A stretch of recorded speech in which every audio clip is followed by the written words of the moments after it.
we're going to try this. Welcome to Normal Show. Hopefully a good one. My computer, I don't know what's going on. I can't figure it out, man. Like, I got no app open right now on my computer except OBS. Like, I don't even have Brave's the web server I use. I don't even have a Brave window up. And it's just, I could hear the fan just roaring. I have no idea what it is. I don't know if I need to change my settings on OBS or if I just have a piece of shit computer. I don't know. But it's what it is. It's a laptop. I'm not at home. So when I'm traveling, I can only stream on my phone or on my laptop. But here we are. So we'll do our best. Yeah, it's crazy. Like, I didn't think that running just OBS would be enough. Oh, wait, my buddy texted me. Let's see what he says.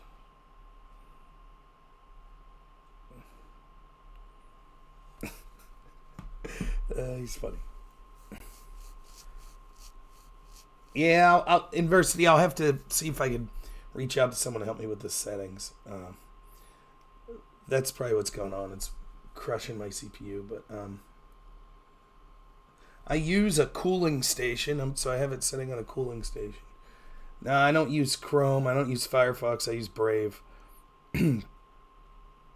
But, anyways, we talked a lot yesterday about a lot of the scandals in the past and things like that. I thought, switch it up a little today and talk some trash on the right. I thought maybe it's how we'll start. Obviously, we'll go wherever I feel like going, where the show takes us. We shall see. But there were some things. Now, here's part of what I'm calling the right, is sort of the neocon establishment, Republican class right. And that's easy to trash them. What's up, Zen's forehead, a.k.a. Zenla? What's happening? Thank you. I'm glad you're catching my stream as well. Are you Zen Shapiro? Are you the Zen Shapiro? I don't know. But there's also another section of the right I want to talk about. Yeah, I did see that Tucker and Ben's interview. We talked about it a lot yesterday. My fan of Eye Patch McCain. I am not. I am not a fan of Dan Crenshaw. That's sort of what I would consider the neocon establishment Republican class. But there's other right-wingers that I want to talk about. Now, the labels are difficult. What is a right-winger? I'm not here to try to argue semantics and gatekeep what the term right is and what the term Republican is.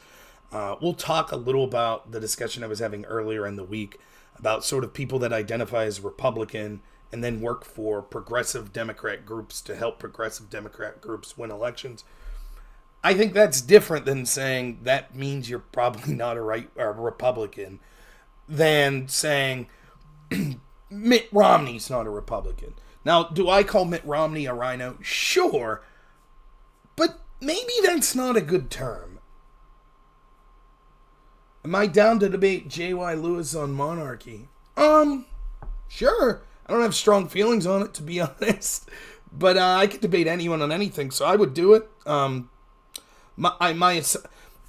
probably agree with him in some sense because I have the feeling that my theory is the more authoritarian of a government you become, or the more power a system of governance puts into fewer people's hands, the potential it has to be a better government. For example, the most efficient government would probably be one led by a complete and utter dictator who happened to be absolutely qualified in every way for the job and was a benevolent person. So if you had some super genius type person who was the hardest working, that cared about everyone, that was a great person, that wasn't selfish, probably, potentially, the most effective form of government. However, it would also be the ability to be the absolute worst form of government, because if that person is incompetent, or that person is evil, or malevolent, then they would have unfettered access to do untold harm to everyone. So the further you get out to giving more and more people a say, the more potential you have it to be less effective government, but also less dangerous, hypothetically.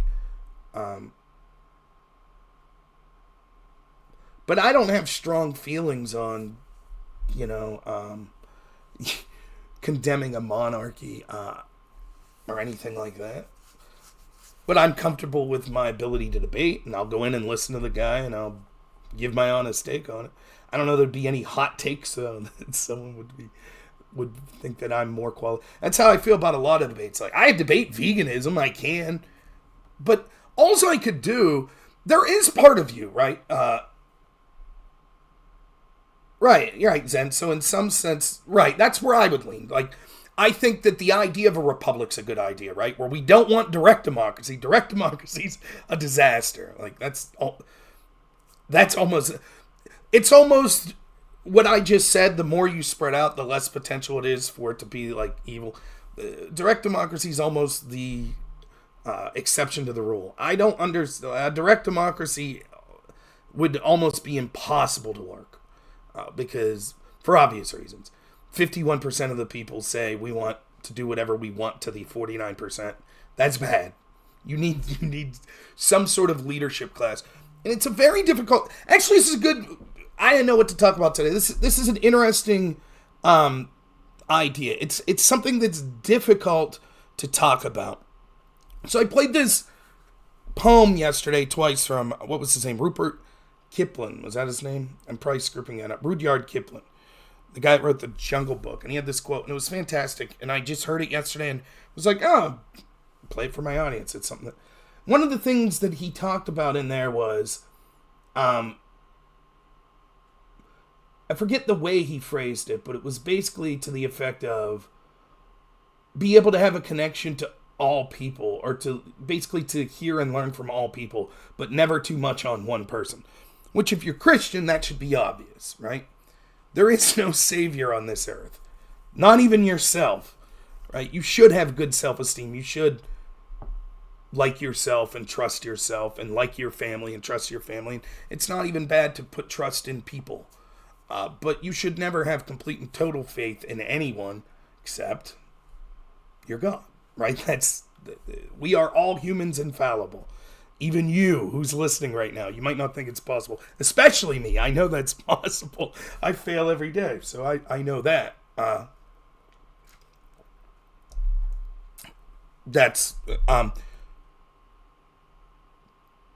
But there is this idea of, how do you go through life dealing with people?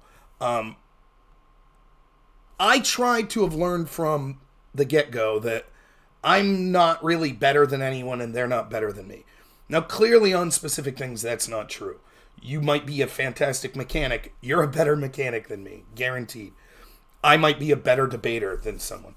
But that doesn't mean I'm a better person or you're a better person. There are certain skill sets. Now, there's a better person in the idea of the person who sins more, the person who's abjectly doing terrible things. But I put that aside. Right? So the idea that I'm not better than a serial killer, I'm not getting into some metaphysical debate about that. Yeah, I am.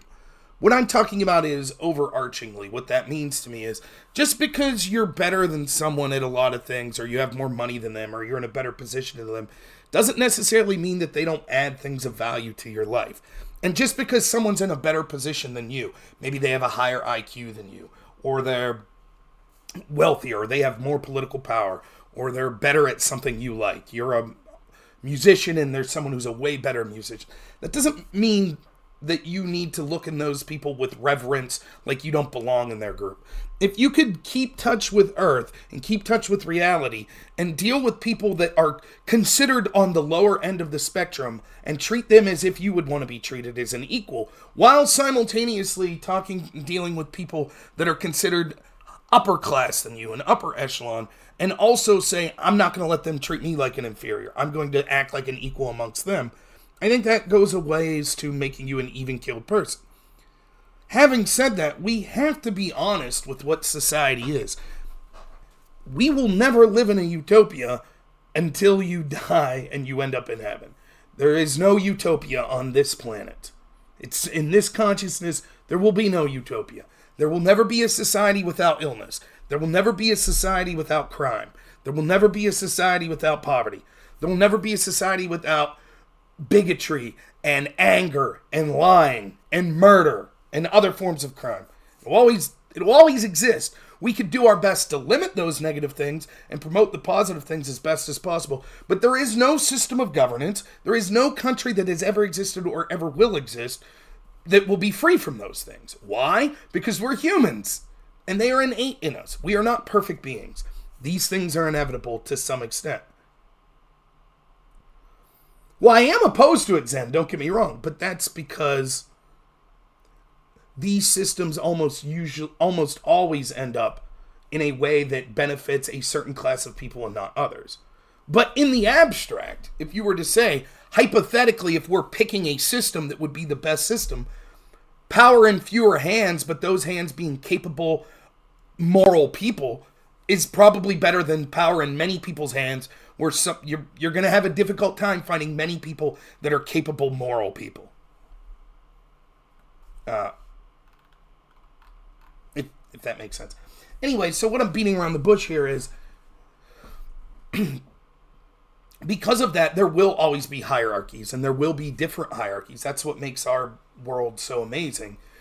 You're not guaranteed to be at the top of a hierarchy in any one hierarchy, but the idea is we could value enough things that there could be many hierarchies of which you may get a chance to be higher on some than others. So it's not just one hierarchy, you're lower class, that's it, you're always lower.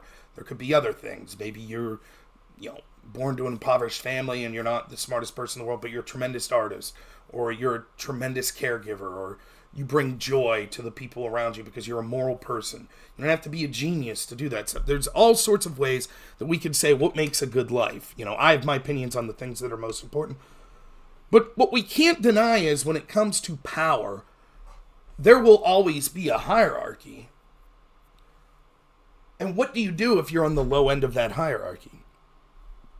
There are always, even if you take government out of it, someone's always going to own the company, and someone's always going to be the lowest level employee. What if you're that lowest level employee? Yeah, that's exactly it, Zen. The threshold becomes key, right? So I would never advocate for an authoritarian system, because even though the potential for it being an amazing system, if the right person was chosen, there's also a potential for it to be the worst system, and I'm not going to take my chances rolling the dice. Particularly when I see that power attracts probably the exact type of person that I wouldn't want. So there's a better than not chance that if we had the authoritarian, it's going to end up poorly.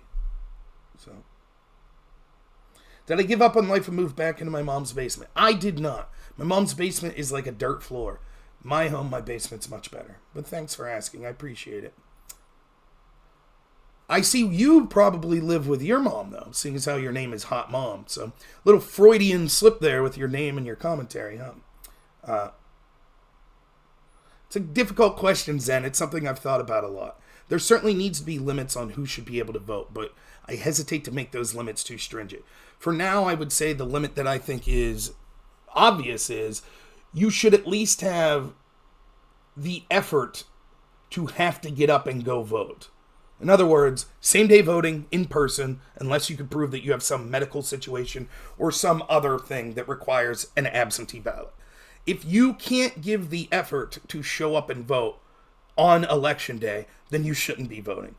And I think that for now is a good compromise that doesn't limit people based on things like property ownership or biological characteristics or certain levels of intelligence or civic understanding. It's difficult once you start limiting based on those things, but I think a place where we could start is there should be some minimal effort, and I think voting on election day is good. No, Hot Mom, I understand. You keep wanting to talk about child. Did something happen to you, Hot Mom? Go by the name Hot Mom. Want to know if I'm living with my mom? No. We didn't all go through those painful experiences that apparently you did. No. I'm actually not at home. I'm at an office at work.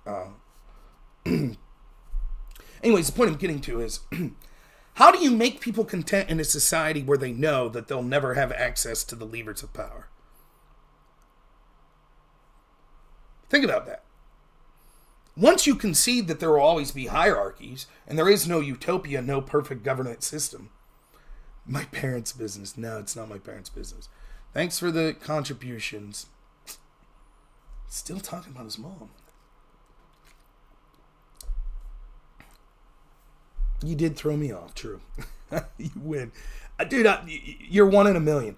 I always go for... There could be 1,000 people watching me, which will probably never happen. But hypothetically, they could all be like, go, Rob, you're the best. And I won't even notice their comment. And then one person will be like, what's up, fatty? And I'm like, ugh.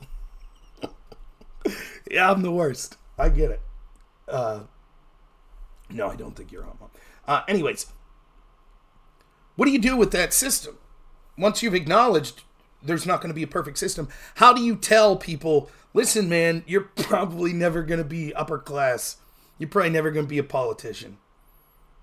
How do you tell people that and have them willingly acquiesce to that system?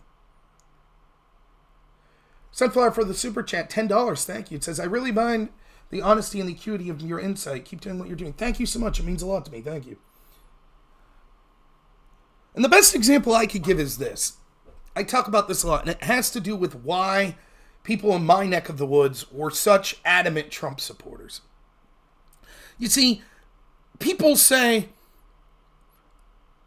that Trump's popularity had to do with the issues he was talking about. That's certainly part of it. Or it has to do with him being a celebrity. Or it has to do with the way he talks. And all of that's true. But to me, the most fundamental thing is the most obvious thing. People where I'm from, in sort of Appalachia, in rural America, I live in rural Pennsylvania, they feel like no one with any institutional power, and I don't mean government only, it certainly includes government, but I mean in our culture, in our academia, in our media, in the corporate world, all of the institutions that make up our country save maybe their church. But every other institution, the people where I'm from feel like they've been totally thrown overboard. And not only does no one care about them, but those institutions actively treat them like the enemy. Like they're the problem. And I'm living in, I know the town I live 20 minutes away from where I grew up, right? I've always lived in this same 30-mile radius. I've never lived outside that my entire life. The town I grew up in, the town I'm in now, I would say is lower middle class or upper lower class, whatever you would call it. The town I grew up in was a little worse than that. A little more problem with drugs, a little more problem with poverty, but similar to where I'm at now. They feel like they're treated, and they're right to feel this way. Not only is there no help for them, and it's not even help that they want. They just want people to acknowledge, yeah, this is a way of life. You are part of this country. You're part of what makes this country great. Blue-collar workers. But they're actively treated like the enemy. You see, one of the ways that you keep society functioning, even when people have to acquiesce to being on the lower end of some of these hierarchies, is that there are advantages and disadvantages to every station in life. I talk about this a lot when we talk about sort of the ideas of cultural Marxism. And we'll separate people based on the idea of one group as oppressor and the other group as oppressed. And you can do that amongst pretty much any dividing line that you want. Race, sex, class, physical characteristics, do by height if you wanted, age. Any characteristic you could think of, you would be able, if you're a cultural Marxist, to say this group is the oppressors and this group is the oppressed. So in our country right now, religion. Christian are the oppressors, every other religion's the oppressed. This one gets a little wonky though, because, like, for example, many Jewish leaders were cool with that. They were cool with, like, Christians are the oppressors and white people are the oppressors and men are the oppressors. And then, you know, that idea of cultural Marxism, a lot of Jewish people were cool with that. Jewish leaders, let me put it that way. And then a bunch of, like, other people on the left were like, we agree with this system. And also Jews are white people and they're Christians. Same deal. They're oppressors. So it's funny to watch groups that I agree that basically everything I am is an oppressor. I'm white, I'm male, I'm straight, I'm Christian. That's all oppressor, right? And then one of those groups, the other groups over here are like, yeah, and you're in that group. And they're like, no, don't lump me with that. My gosh, that would be the worst thing. No. Did you see Fannie Willis's, I don't even know if I could say the term on terms of service. Fannie Willis's dad in an interview was calling a couple white politicians a white racial slur.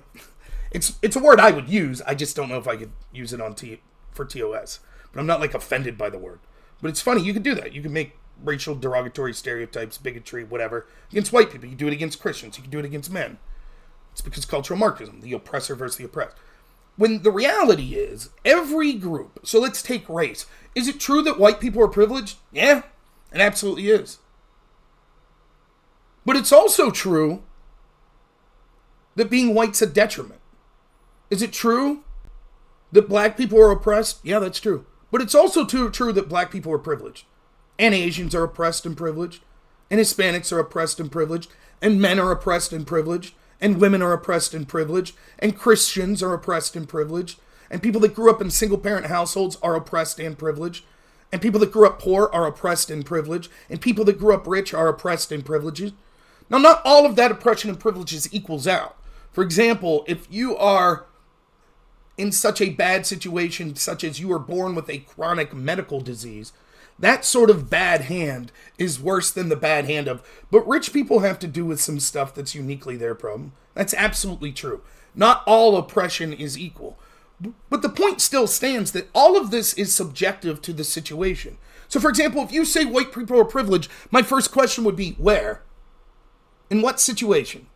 Tell me when it's privileged to be a white person. And you might give me an example. Oh, if the cops pull you over. Maybe, but we'd have to interrogate why that is. But what if I'm applying for a government job and there's a black man who has the exact same credentials as me? Who's more likely to get that job? What if I'm applying to a university? Same situation. What if I'm accused of bigotry for saying something, and here's a black woman and she says the exact same thing as me? Who would you rather be in that situation? Says the exact same phrase.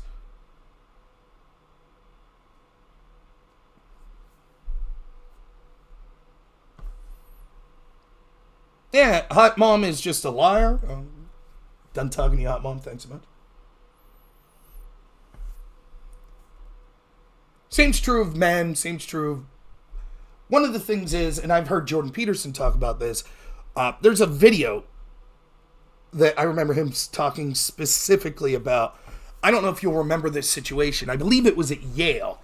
And I remember the video vividly. I'm guessing, if I remember, 2014? Roundabouts there. Maybe even a little later than that. And what it is this professor at Yale. And this circle of students is surrounding him, screaming at him. What's going on here? Well, that professor's wife, who also was a professor, wrote an op-ed in the student newspaper about celebrating Halloween. And was like, hey, maybe we ought to cool it, calling people racist or bigots if they dress up like Pocahontas or an Indian, or maybe we step back. That's maybe not racism. And these students were apoplectic. How dare you? That's a macroaggression. How dare you? Okay, Nick Christakis, that's it was, 2015.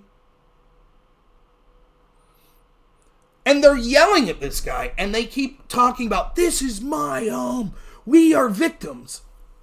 And Jordan Peterson makes this point, which is absolutely true, which is, imagine the privilege that it takes to get all of the benefits of being one of the most privileged people in the world. You're so privileged that you were in this elite class of people that are going to Yale. Unless you screw it up for yourself, you are going to end up, by the mere fact that you have been admitted to this elite exclusive club, your chances of having access to the levers of power and privilege are astronomically higher than 99% of other people. So you're of the privileged class, and yet you must play the perpetual victim. Because, think about it. I don't know how many of you have worked in a rural area or a blue-collar job or something like that, but one of my first jobs I had was trimming Christmas trees and digging them and dragging them, and it was honestly physical work. It really was. It doesn't sound like, I'm not saying it's digging ditches or anything like that, but you'd go out in the morning, it would be freezing, you'd go up in the hills, you'd start trimming, then the trees would have dew on them, the sun would come up, it'd start to get hot, humid, because you have all the dew on the trees and stuff, it'd get really humid, and, it was physical labor. We're making like $6 an hour, if that. I'm like 15. What'd you do? You talk like a sailor. You bitched about your boss. It was cathartic. Thanks for the follow. I appreciate it. Cats, I appreciate it. It was cathartic to go through that. But imagine if the boss is like, but I'm the victim. So you don't get any of the privileges of being the boss. But you get all the shit that the boss gets. Because the boss, he might get to sit in his air-conditioned truck and just drive around. Which is what our boss did. He was an old man. And he's making the big bucks. But he don't get that privilege of sitting around bitching about his boss and how we're the ones that make this work. Now you might say, I don't like that deal. I'd rather be the boss. Me too, probably. But it's something. And when you take that away, what are you left with? And that's what's happening. We're taking people that for years and years and years agreed with this system. People like blue-collar workers in rural areas in this country. They agreed with this system. They were like, all right, man, I'm happy. I go to the bar. I go to church. I have a wife and kids. I'm into football. I play video games. Whatever. I'm in a beer league softball. And I know this because I debated, and it was one of the things that infuriated me about debate. So when I go off to debate in college, everyone in debate in collegiate debate, the style I did, policy debate, was left-wing. Like, I'm telling you, like, central, like, right down the center would be considered extreme right-wing. You could count the number of people that would voted for Donald Trump on one hand in, like, the entire policy debate community of 1,000 people. Easily. That's how they were radical left-wingers. Most of them came from wealthy backgrounds, especially at the highest level of debates. Because almost everyone you debated, I never debated till college. So I got there, I was in the novice division, worked my way up to JV division, and then open or varsity. Once you get into that top tier echelon, almost everyone debated in high school. Most of them went to a private school because most public schools don't have a debate program. And most of them are going to a prestigious university. Emory, Cornell, Harvard, military academy. So most, I would easily say, now there are exceptions. There were some people that debated that were from overseas. But even then, if you're in an overseas program where you're from, let's say, Egypt, and you're coming to the United States to go to Yale and debate, your family's probably better off than mine was financially. Even though you're in a country that I would say probably has more considerable poverty than... But the people that are coming over to go to university, probably, not all, some of them could have through their own competency, but you see what I'm saying. But I was low class. There weren't many rednecks like me there debating. And, you know, if it came to looking at family wealth, I guarantee I was in the bottom 5% of the people in the debate community when I was there. And at that point in my life, I was a drunk, which is absolutely true.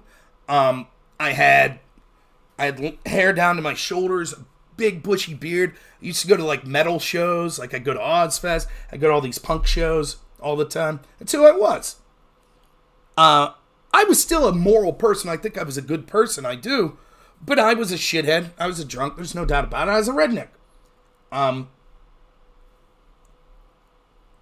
And I started to get good at debate, and I'll never forget this one tournament that I did very good at, and people started to notice me. And the first tournament I won, they actually called my high school because they thought that I must have been lying, that I had experience in school. I didn't. Like, my school we didn't have shit like that. And then after that, I started to bump up from novice to JV and then to the open division. And it was like, okay, this guy's pretty good. And I remember talking to this program coordinator. So like basically the head guy at one of the bigger universities. And he pulled me aside after this one tournament and said, listen, Clean yourself up. Do this. Start acting like this. And you could be one of us. And I was like, no thanks. I'm good. I don't want to be one of you. Yeah, growing it out again is not going to happen.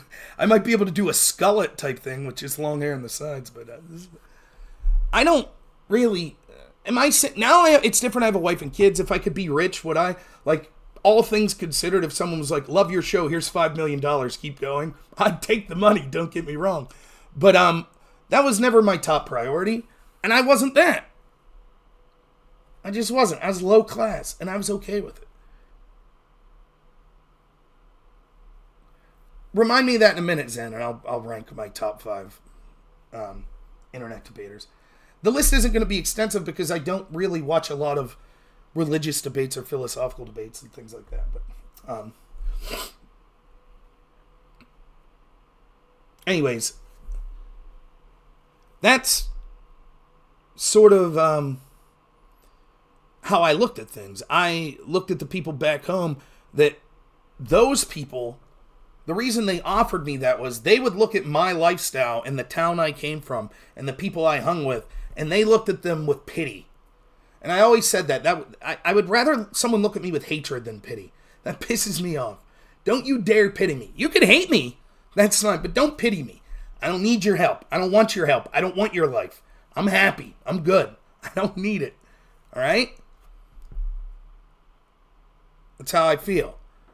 And they looked at it, I remember one year we were talking about farmers, and they talked about farmers like they were mythological people. They talked about farmers like you would talk about like Vikings, like people that existed back in the day. I'm like, shit, when I went to school, probably in high school, probably a quarter of my friends worked on farms. I worked on a farm I worked on a hobby farm for a little while, but I worked on a real farm for like 30 minutes helping my friend one time. Did not go well. That's hard work, man. But they were like, you're some guy that grew up in New York City and you went to a private school and now you're debating at Harvard and you're like, farmers? Like, you don't know. You've never talked to them. Truck drivers, right? So what if you look at those people and you're from outside that you might look at it and through objective standards and say, well, in the city we have this, we have more money, we have better cars, we have better places to eat, we have, everything's more expensive and better and great and blah, blah, blah. How could you live off of $12 an hour? And your only source of entertainment is going out to watch the ball game on Sunday and drinking 2 beers with your buddies or playing in the $5 shuffleboard tournament. There are a lot of people that live like that and they're perfectly happy. Even though they know they're never going to have the levers of power. Why? Because there are privileges to that lifestyle. There's a I would say Janis Joplin, but I won't, right? Because she didn't write it. Chris Christopherson, who's amazing. Freedom's just another word for nothing left to lose. Well, the inverse of that's true as well. I have a friend that was a roommate of mine in college, and he went off to be a lawyer, and he's doing quite well for himself. Lives in the city now, and he's doing quite well. And every once in a while, once or twice a year, he'll call me, and he'll say, I miss being a nobody shithead drunk. I miss being someone who's working a job for $12 an hour. Because I don't have a name. I don't have to worry. I go out and I watch the football game and I get a little too drunk and I make an ass of myself. Or I stand up to do some stand-up comedy at open mic night and I tell a couple jokes that are a little too blue for the crowd. Who gives a shit? But now I have a serious job with a serious reputation. I can't do that shit. I make an ass of myself once. I could lose all of this. I could lose my job. There are people, that's the agreement we have in society. Even if you're in these stations, you could still have value in your life and you could still enjoy your life. And the best way I could put this is, so imagine being that person. Imagine that you make $10 an hour working on roofs and you're 50 years old and your back's giving out and your knees are giving out because you've been carrying shingles up ladders for 20 years, right? And you make $10 an hour and you're divorced, we'll say. Your kids are grown up. And So you're doing this every day, and you like to stop off at the local watering hole and have a beer or two, talk to your friends, bitch about your job, go home. And then on Sundays, you can't wait to go watch the Pittsburgh Steelers. You can't wait. You absolutely love it. And you're a patriot, and you love your country, and you love your state, and you love your city. And even though you don't live in the city, Pittsburgh's 2 hours away. And you love it. Oh man, this is the year we're going to get that fifth Super Bowl, one for the thumb. If you're around the Pittsburgh area and you're of my age, you remember that. Because Pittsburgh had 4 Super Bowls in the 70s. So then all through the 90s when they were pretty good, it was one for the thumb. A ring for the thumb, right? Get that 5th ring. And so you'd be talking about that. And, and then they did win a Super Bowl. Actually, they're up to 6 now. So you're there and, woo, Steelers. Yeah, you buy their jersey. The meager amount of money you have, that's one of the things you did. You bought a jersey. And you might be sitting here going, why would you do that? Why would you pitch your money? It's what makes them happy. Right? And then all of a sudden you turn on the game, and what do you see? Well, the NFL's telling you, Mr. $10 an hour worker, whose back's giving out, whose knees are giving out, who all you want to do is have a little entertainment and watch the game, they're telling you, you're a piece of shit. You're the problem. That's what they're telling you.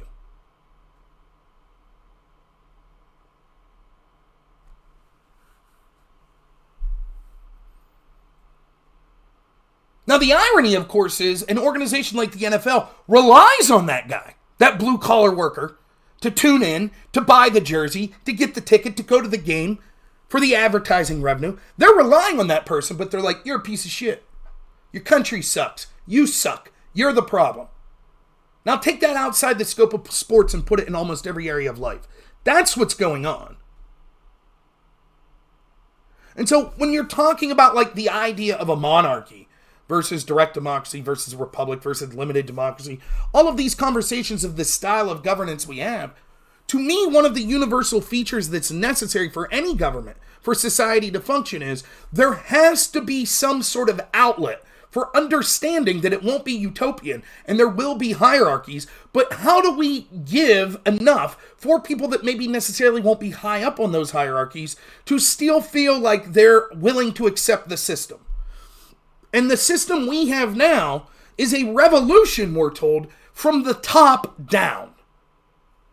So it's a bunch of people that support corporations like Nike and Chase Bank and the mainstream media and the politicians telling you the problem is some minimum wage Trump worker in Appalachia. That's the real problem with this country. It's them.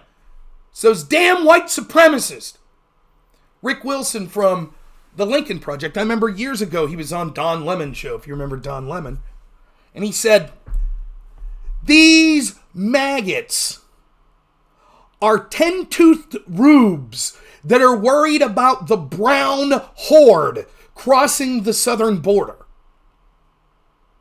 You see, it's those rednecks that don't have proper dental care, that are poor, that are stupid. They're the real problem. That's the problem with this country. And we're going to have a revolution. All of the counterculture, what we used to consider counterculture, right? You go back to the protesting of the Vietnam War. You had institutions that were for the war, like your political institutions, many of your media, but there were also media that were against it. And you had all these people in the entertainment sector that were against it. And you had all these people in academia that were against it. Now we have Rage Against the Machine raging for the machine. And you have all these privileged people that are at higher education and things like Ivy League schools that are telling you the problem's those poor people in Appalachia. That's the problem. And they're working in tandem with these institutions that have access to the levers of power. And they're acting like they're the victims. Remember when Black Lives... I remember this. Remember when Eric Holder said, this nation's too cowardly to have a conversation about race. That's all we do. That takes some chutzpah. No one talks about the issues of Black Lives Matter. What are you talking about? That's all we talked about. All of 2020. And it was a sham. They were a sham organization. And it was evident to anyone who remotely paid attention. I was considered racist. Why? Because I was against rioting and looting in predominantly black neighborhoods, including white people, privileged white people, coming into these black neighborhoods to participate in the riots and the looting.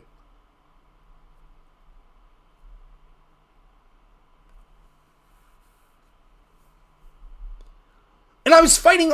I used to post all my shit to Facebook. I've stopped because Facebook's a lot of people I know in real life. And it was causing significant problems with like members of my extended family and people in certain friend groups, particularly in friend groups surrounding the debate community, where I did have friends, but there were predominantly left-wing people.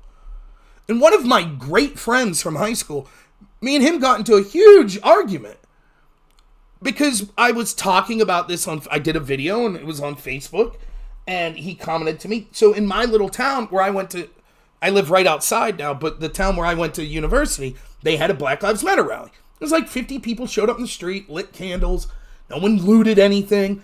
More power to you. I disagree with the message of Black Lives Matter. I think the message was easy to see. They were against things like the nuclear family, things that would actually improve all communities, like actually having a relationship with God, actually having a family that you care about, things like that. That's sort of what they were against. And it was a bullshit socialist communist agenda is what it was. And I definitely saw videos of white people throwing Molotov cocktails. You can see, just look at the arrest on anyone that was in one of these riots, particularly in places like Portland, Seattle. There's a lot of Antifa-looking white dudes and ladies.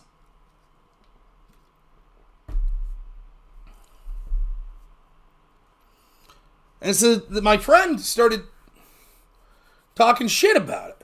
Oh, man, you don't understand what the black community goes through and blah, blah, blah. And I was like, look, we can have that debate, but we have to say that violence isn't acceptable, right? I'll debate you on the specifics, but you can't say, if your conclusion is, I feel this way, therefore the violence is justified, the looting, the rioting is justified, we can't do that.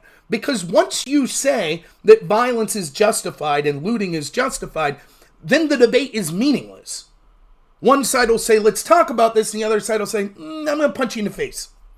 Steal your stuff. That means that dialogue's impossible. Dialogue requires two willing participants. And if you're saying that there are circumstances based on the words I'll say that you are justified in using violence, then we can't have a debate. The agreement needs to be made on the tactics before the specifics of the debate could occur. For example, if Zen and me are going to debate, right? And we're going to have a moderator. Andrew Wilson at the Crucible is going to moderate a debate on me and Zen about abortion, hypothetically, right? There will be an agreement to what the topic is, we're both going to listen to the moderator, to kind of the length of time, to the platform we're going to be using. Are we going to be on a Zoom call? Is it going to be through StreamYard? Is it going to be through Discord? All of that is, and then there's all sorts of implicit agreements we have that aren't even said. For example, we both have to speak a language that we understand. Now, you might say, that's absurd, Rob. I'm not kidding you when I tell you, I was at a debate tournament where one of the debaters that was brought, I'm not making this up, it's going to sound like a joke, like some stand-up joke, I'm telling you the honest-to-God truth. There was a debater without a mouth. He was born with some condition and did not have a mouth and could not speak. Now, there was surgically some sort of hole, but there was no language. It was sort of mumbling. And this debate team strategy was to put that person up there, and I'm not trying to be rude, but basically mumble for 9 minutes. And then when you responded with, I can't understand you, you were called a bigot. And that's how they won rounds. I'm not making this shit up. That happened. If we can't, if you and think about it, it doesn't even have to be that ridiculous. Though that shit happened. If you speak Mandarin and you stand up and start, because remember in debate, you're talking as fast as humanly possible. It's like an auctioneer. You want people to hear you. And so all of a sudden, if someone says something, they're talking Chinese, they're trying to talk at a speed like this, you wouldn't be able to understand. So how can you have some sort of debate? Because it needs to be an implicit agreement that you'd be able to understand each other. If it's not able to be understood, then it would be something you wouldn't be able to do. You'd just have someone that would be performing. It's bad enough that we talk like that in debate, which means the average person can't understand. But because debate is a bunch of elitists that have continued, that are always trying to get an edge and one up the system, they started, first you would talk like this. First, image mattered. How you presented yourself mattered. And then you realize, wait a minute. In a 9-minute speech, if I could give 15 arguments and my opponent can only give 10 arguments, I'll probably win. So I'll just speed up the way of talking a little faster like this, and it might not sound as flowery and things, but it's still going a little faster. And then the judges were like, yes, I can understand that a little faster. And then the next person came along and said, well, you know what? If you could do that, if you can make 15 arguments, then maybe I can make 20 arguments. And that would be an advantage to me. And the judge said, of course, I could understand that speed. And then the next person said, well, I could go even faster than that. And as a judge, you don't want to admit that you can't do that. So you could hear it because you've been in this community yourself. You probably debated for 4 years. And so you're used to a little more speed. So I'll just increase them out.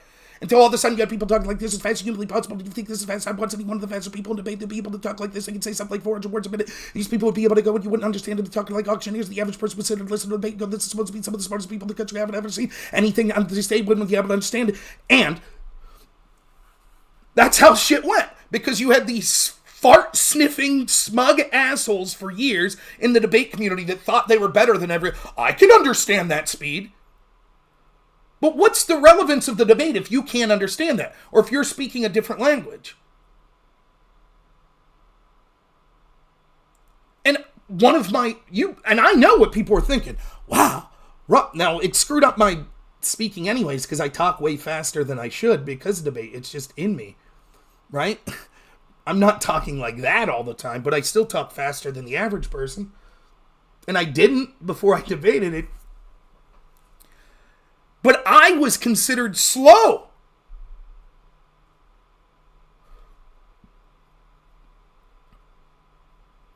My weak suits at debate were largely those technical skills. I was slower than the average person. I couldn't understand half the time when I was debating people at the top level. Now, if you're really good, you're fast and clear. But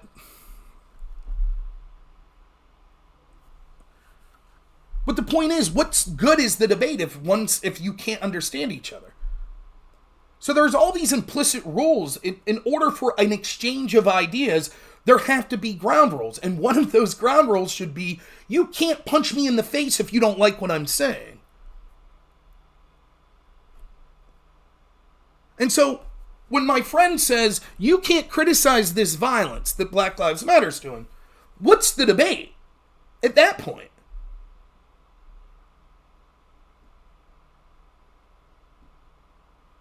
Me and my friend could have the debate, but on the national scale, if one side says, okay, what's your issue? You have an issue with policing, so what do you think? And they say, we're going to loot this Target.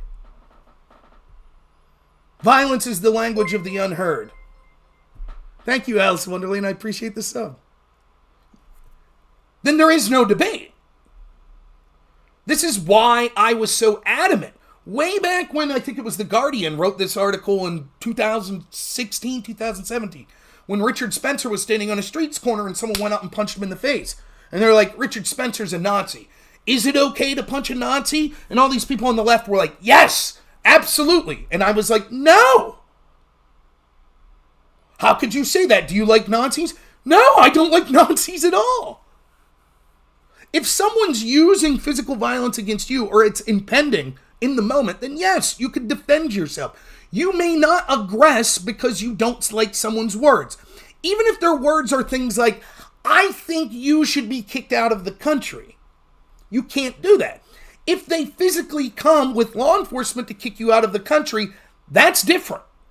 Then there's a question of, do you have the right to defend yourself? Completely different conversation.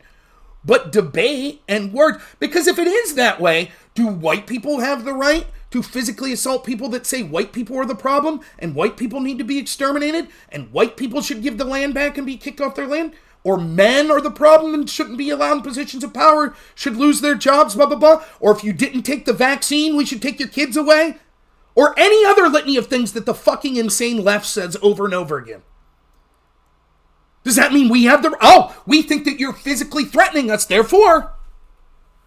That's why. The rationale of why isn't it okay to punch a Nazi is because it violates the principle of what we should be about as a civil society. You don't get to use violence in an exchange of ideas. You could use violence in self-defense. Words are not violence, therefore you do not get to use violence in response to them. Period. End of story. That's it.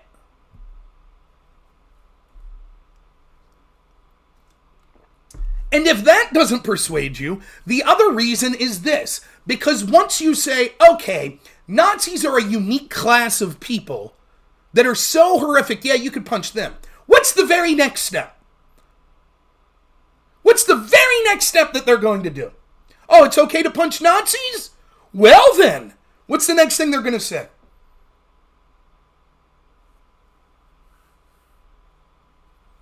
I do hear shot. I remember that debate with Harris and Dawkins. Once you concede, yeah, okay, I can see. Right, the easiest way to put it, Achilles, is, that's right, B-Gub gets it. And you're a Nazi. Let me give you an example of how that's playing out in real time. Let me put my left-wing hat on. We'll go backwards. Oh my God, Vladimir Putin murdered his opposition, Navalny. He locked up a political dissident and murdered him. We should be outraged. A blank check to Ukraine right now. Seize all of Russia's assets. Every country in the world must come together. We cannot accept civilized countries locking up political dissidents and then those dissidents dying in prison. We can't accept it. Okay, Ukraine did that. They locked up an American named Gonzalo Lira, and he was accused of denying Russian war crimes and insulting Ukrainian troops. Basically just being a political dissident. And they locked him up and he died in prison. So if we're going to condemn shit, we'll condemn them as well. He was a Russian propagandist. He was spreading Putin's talking points, so he deserved it. Got that? Now, let's fast forward 30 minutes, and now we're on to another part of the debate. And this is me. I don't think we should be sending all of this money to Ukraine. I think that foreign policy is a sham, that our foreign policy is ran by people that don't have the interest of the citizens of our country or citizens around the world at best at heart. They think that it benefits them and the establishment class, and I feel that the sending of this money will exacerbate this war, which will end up with the people on the ground of Ukraine suffering more than anyone. But it'll also harm poor people in our country that will lose access to those tax dollars or devalue the currency or to lower our national defense, etc. because our government's more concerned, allegedly, about people around the world, but really they're just concerned about their donor class. You ready? You ready for the argument? You're spreading Putin's talking points. You're a Russian.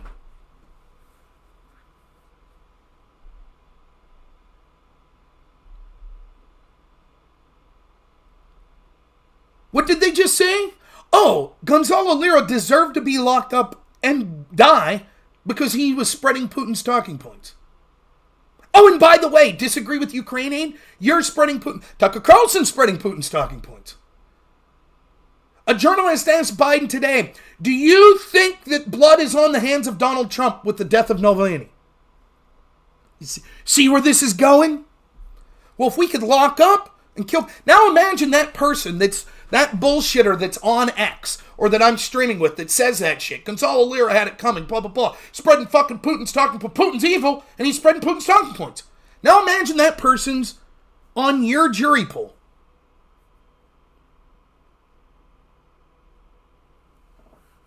Now what? You don't have to go far to see that either. All you got to do is look at the responses on X to see people's response to this Judge Aragorn case in New York, where they fined Trump $500 million. 90% of the posts, when people were like, well, what specific, I saw this guy, Jimmy Ora, he was like, can someone give me an analogous case, like a case where something similar as this has happened, where we had a real estate developer give a valuation of his property that a bank accepted, then the loan was paid back, the bank made money, the bank was happy, there's no victim, and yet there is an egregiously huge fine levied out. Is there another example of this happening? And 90% of the posts that were cheering for this said, but Trump's an evil man. Look, he's declared bankrupt. He screwed over people in Atlantic City. What about Trump University? He's evil. He's racist. You see, it doesn't matter. The details of the case don't matter. It doesn't matter. Because he's evil. He's Putin. He's Hitler. Is it okay to punch a Nazi? Yeah, it's okay, and all of my enemies are Nazis. I've told this story before. I was on this website called Above Top Secret. Some of the people that watch me know me from there. I posted ATS. I started posting ATS in like 2004, but I forgot my account name. And me and my roommate were big into like crazy shit, like cryptozoology, like Bigfoot and Chupacabra and shit like that. So that was my original postings on ATS. But starting probably in around 2010, 11, I don't know, something around there, I started posting there and was doing more political stuff. And there was this person, I still remember what their handle was. It was True Brit. That was the name of this person. And you basically know people by the avatars they have. And this person, it's probably a real picture of him. He almost looked like something out of the Addams Family. Dark hair, like goth-looking person, dark long hair, mustache. Wasn't by any means like an ugly person or anything like that, but definitely looked like the type of person who was wearing like a nice dark suit, I remember from their avatar. Certainly a lefty, like a Jeremy Corbyn fan, if I remember, a Bernie Sanders fan. And I'm on this thread one time, and this is after Charlottesville, and he's talking about how Trump's a Nazi, and Trump said Nazis are good people, and I'm arguing with people for like a week, like, that's not what happened. Of course, I was vindicated, that wasn't what happened, but nonetheless, that was the argument. And this person says that his ancestors fought the Nazis, and so we have to fight Donald Trump, and he's basically talking in code. He knows he can't come right out and say, this is exactly what I would do to Trump. Because he might get a knock by the FBI, who probably wouldn't give a shit and would be okay with it. But nonetheless. So I start walking him down the rabbit hole to try to get him to say what he's really saying. He said that, I can't remember, it took many steps to get him to admit it, but in totality, this is what he said. Trump's a Nazi, and if you still support Trump after Charlottesville, you're a Nazi. If you supported Trump in 2016, but now realize he's a Nazi, then you're not a Nazi. But if you will still vote for him, you're a Nazi. And what should we do to Nazis, I asked him. He said, any and everything should be on the table, but it depends on how much power they get access to. So, for example, if the Nazis are just marching down your street and doing nothing, then you throw garbage at them and tell them to get the hell out of your town. If the Nazis about to win the presidency, well, and basically I got him to admit that if it looked like Trump was going to win in 2020, the moral and ethical thing for all of us to do would be to, and I'm quoting now, exterminate Trump and all of his followers. To commit genocide against a political movement. That was his solution. Now that was allowed on that website. And people on the left that were more reasonable said, well, I don't necessarily agree with that, but I think you're misinterpreting what he's saying. I was not. He did not deny that I was misinterpreting. He was just like, hey, you said it, not me.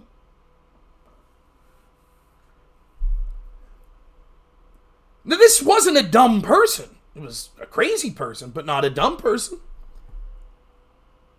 And you started to look around and you were like, holy shit.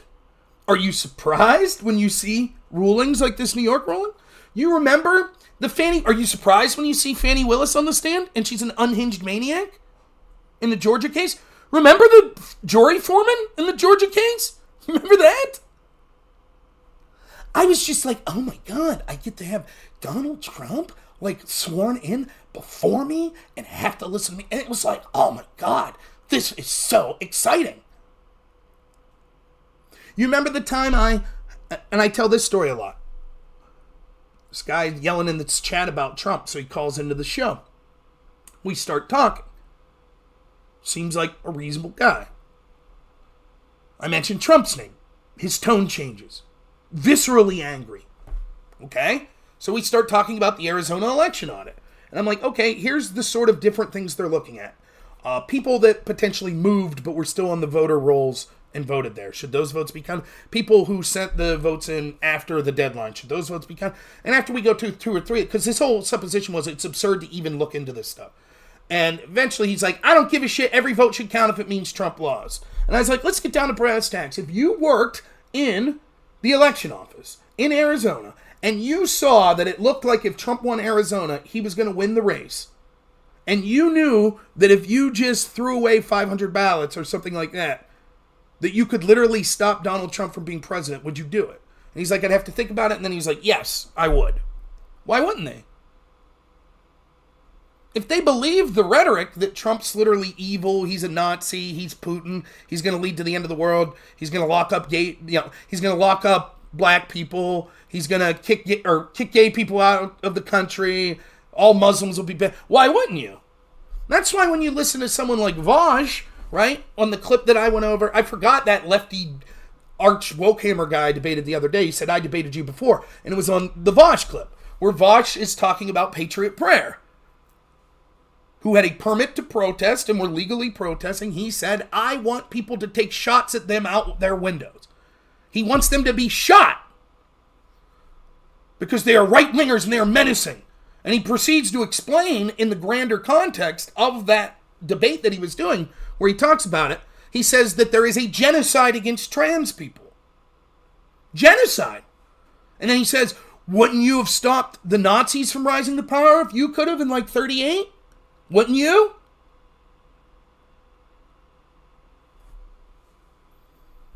If someone believes that rhetoric, oh man, Trump's the new Hitler? There's a genocide against trans people? What do you think someone would do if they believed that? Now, you could levy that at me. You could say, but Rob, you talk about a corrupt institution and system. But I'm also very clear that I say that violence is not the answer. And I don't justify any political violence. Very clear on that. That doesn't mean someone can't listen to me and go do something stupid. But I shouldn't be blamed for that any more than someone who listened to CNN about how Trump was colluding with Russians is responsible if some lunatic goes out there and does something terrible. But we only put that brush one way, right?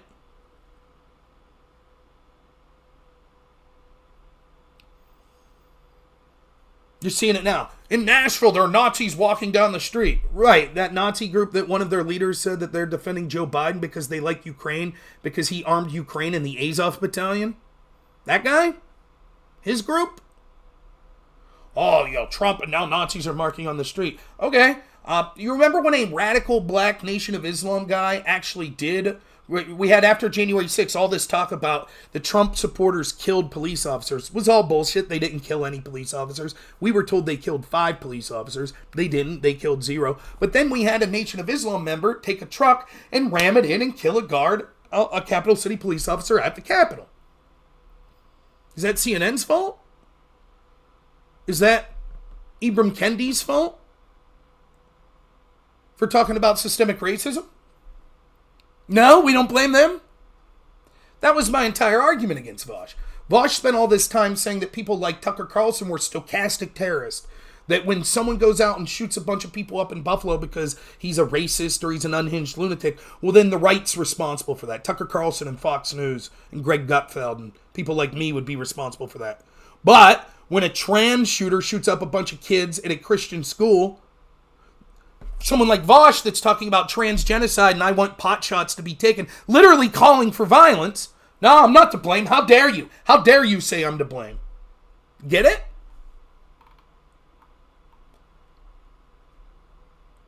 Let me also say that I am not someone who believes this world is a storybook, and I don't think that my side's guaranteed to win. We may not. If you're Christian, you know if you'll win in the end. But that doesn't mean we win now, right now, in this life, on this planet. But karma has a way of catching up to you. So, hey Vaush, I haven't heard from you in a while. I hope you're doing great. Hope your channel's thriving. I'm sure everything's going A-okay, right? Well, Zen. That's a different type of conversation, but I get what you're going with. Anyways, I assume Vaush's channel's going fantastically. Haven't heard anything, so it's going great.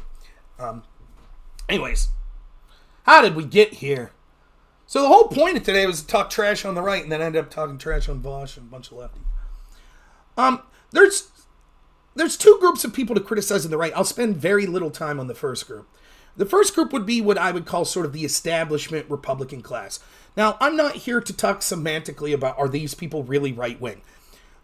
A lot of these, one of the things that I'm not that type of debater. Like, I think that, like, we were talking about a list of top 5 debaters. I'd put Zen and Andrew near the top of that list. But they debate in a massively different style than me. One, because they're focused on different things than me. But they also spend a lot of time focused on, like, definitions of concepts and sort of how we got to, like, the importance of language. I don't do a lot of that stuff. I'm not saying that that's right or wrong. It's all in what you do, right? I think Destiny's an effective debater because he sounds like an effective rhetorician, and he uses tactics that make him appealing to someone that might not be super informed on a particular issue.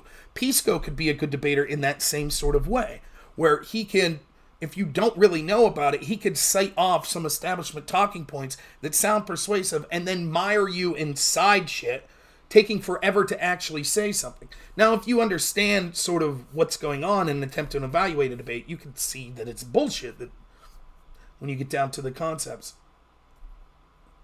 Yeah, that's exactly how I'd put it, Zen's for it. They focus more on ideas and I focus more on policies. I would say that's true. Ben Shapiro's a good debater. I don't think that he's someone that really jumps in to these avenues as much as others, but I think he's good. And there's people, on the right, I think we're bereft of good debaters that I see. Now, I hear that Jay Dwyer's a good debater, but that's not really my style, and I don't listen to that stuff a lot, so I've never heard. Same with, like, Jim Bob. I haven't really listened to many of their debates because it's just not something. I'm usually talking about normative political stuff, like corruption and stuff that's happening. So I'm not, and I'll be straight up, and this might upset some people. I don't think it will, though, because I think most of these people that could potentially upset have thick skin. When I'm watching content for entertainment, it ain't political debates. That's not what I do for entertainment. I do the political debates, but I don't watch them for entertainment. So I'm watching, like, 1995 wrestling, or chess videos, or I'm hanging out with my kid watching Paw Patrol, or I'm watching, I think JF's a good debater as well. I do. JF suffers from almost being too, what's the word I want to look for? JF has a difficulty, I think.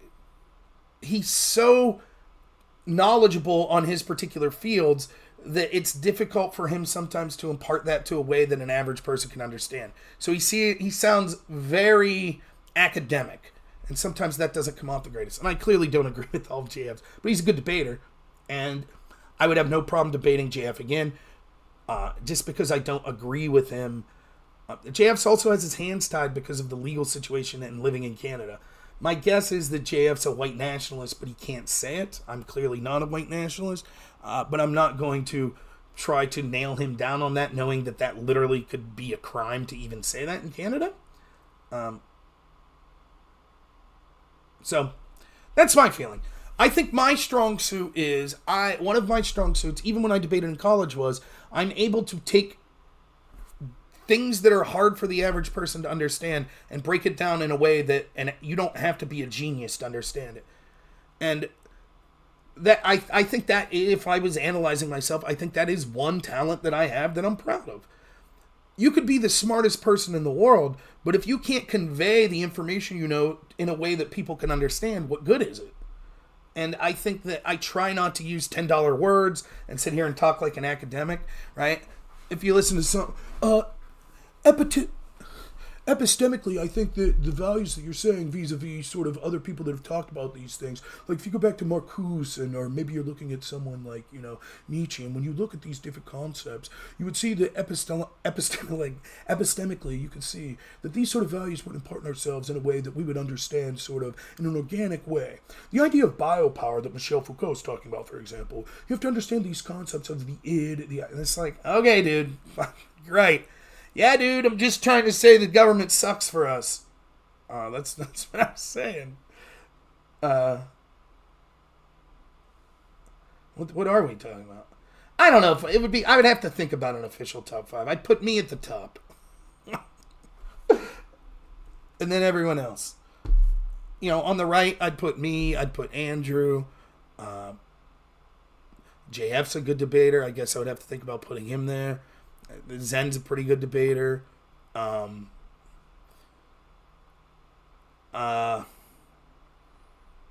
don't know who else I would say is a pretty good debater on the right. There are people I like on the right, and I think they're good content, but aren't the greatest debaters. Don't put Zen on the list. Well, I figured you'd tell him. Counterpoints isn't bad, but we're going to talk about him a little. Dave Smith, yeah, it's a good debater. Libertarian. In some ways, Casimir and Fabian, though, the problem with Casimir and Fabian is it's not bad faith and it's not stupidity, it's because of the way they look at the world being anarcho-capitalist. Every issue boils down to that. And it's... Charlie Kirk can debate. He's okay. But I wouldn't consider them in the same category because I think what Charlie Kirk does is way different than, like, the people you consider debaters. You know, on the left,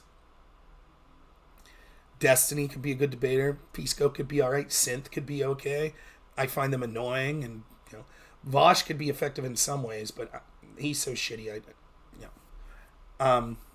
Trying to think other people on the left that I've debated. There, Econoboy could be all right on the economy.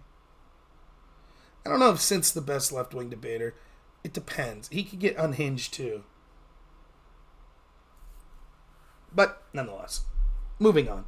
So we're talking about the righty, right? The right-wingers.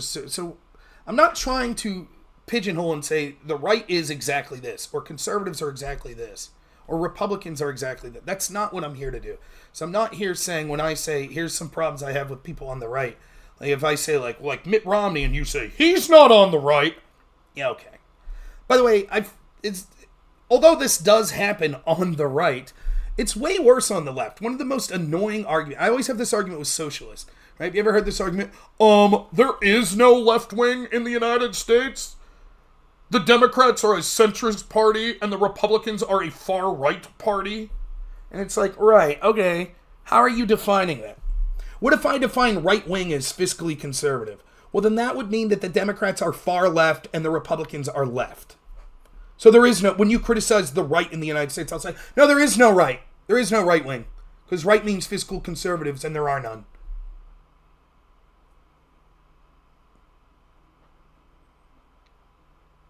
It's so annoying to me, you know. Language is imprecise. Labels are imprecise, but they're necessary for communication. One of the lowest tier arguments that you could hear someone make is if I say, the left in this country is doing X, and then someone responds and goes, not all of the left? That's not the real left? Literally, you couldn't try to add less value to a discussion. Like, see ya.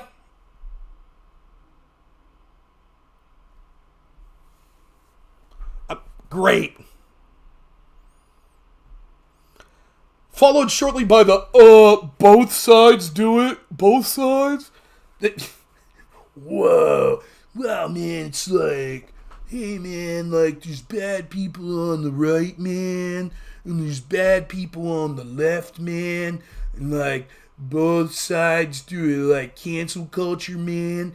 It's the right wing, and it's the left wing. And, like, censorship on social media is, like, the right wing, and it's the left wing, man. And, like, banning people from speaking on college campuses, it's, like, the right wing and the left. Like, could you be more worthless?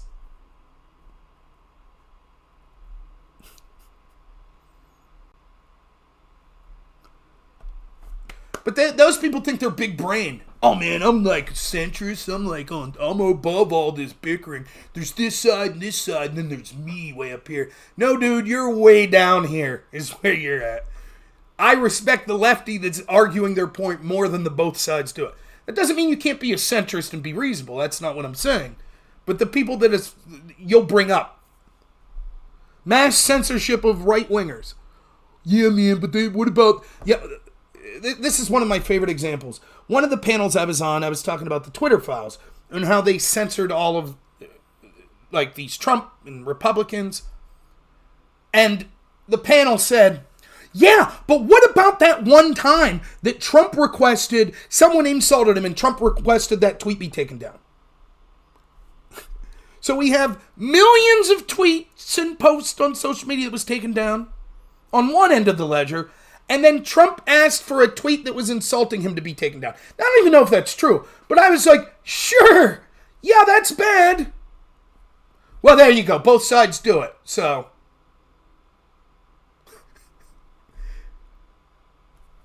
big brain take, man. Both sides.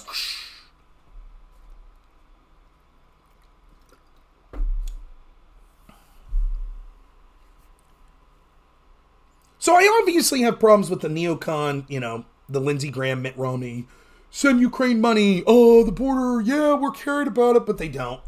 that are intentionally sabotaging Trump. And I can talk about that at greater length, people, if they want later. But I actually have a different group to complain about when I'm complaining about talking trash on the right today.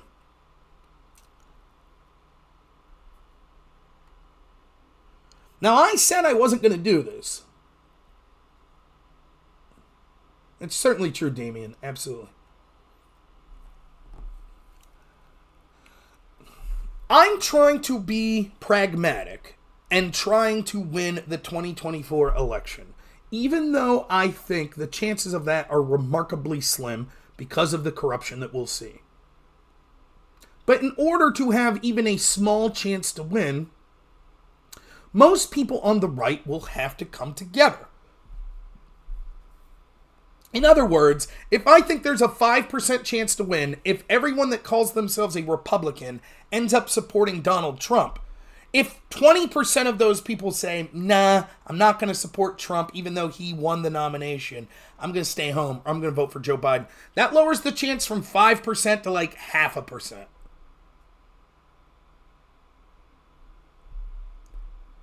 So I'm trying to not insult the people that call themselves conservative or Republican that are like, I'm not going to vote for Trump. I'm trying to send an olive branch out and talk about why it's important. And there's an awful lot of these people. Groups could include Nikki Haley supporters or Ron DeSantis supporters.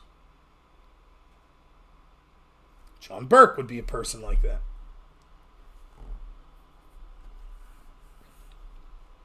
And I said, I have opinions on these people, but I'm going to play nice.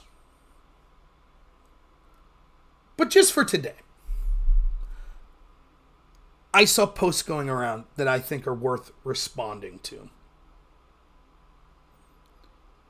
Now, this is an example. This is a issue, a micro issue that we're looking at on one specific thing. And the reason we're doing it is I think that it exemplifies the reasoning for so many, particularly DeSantis fans that don't like Trump.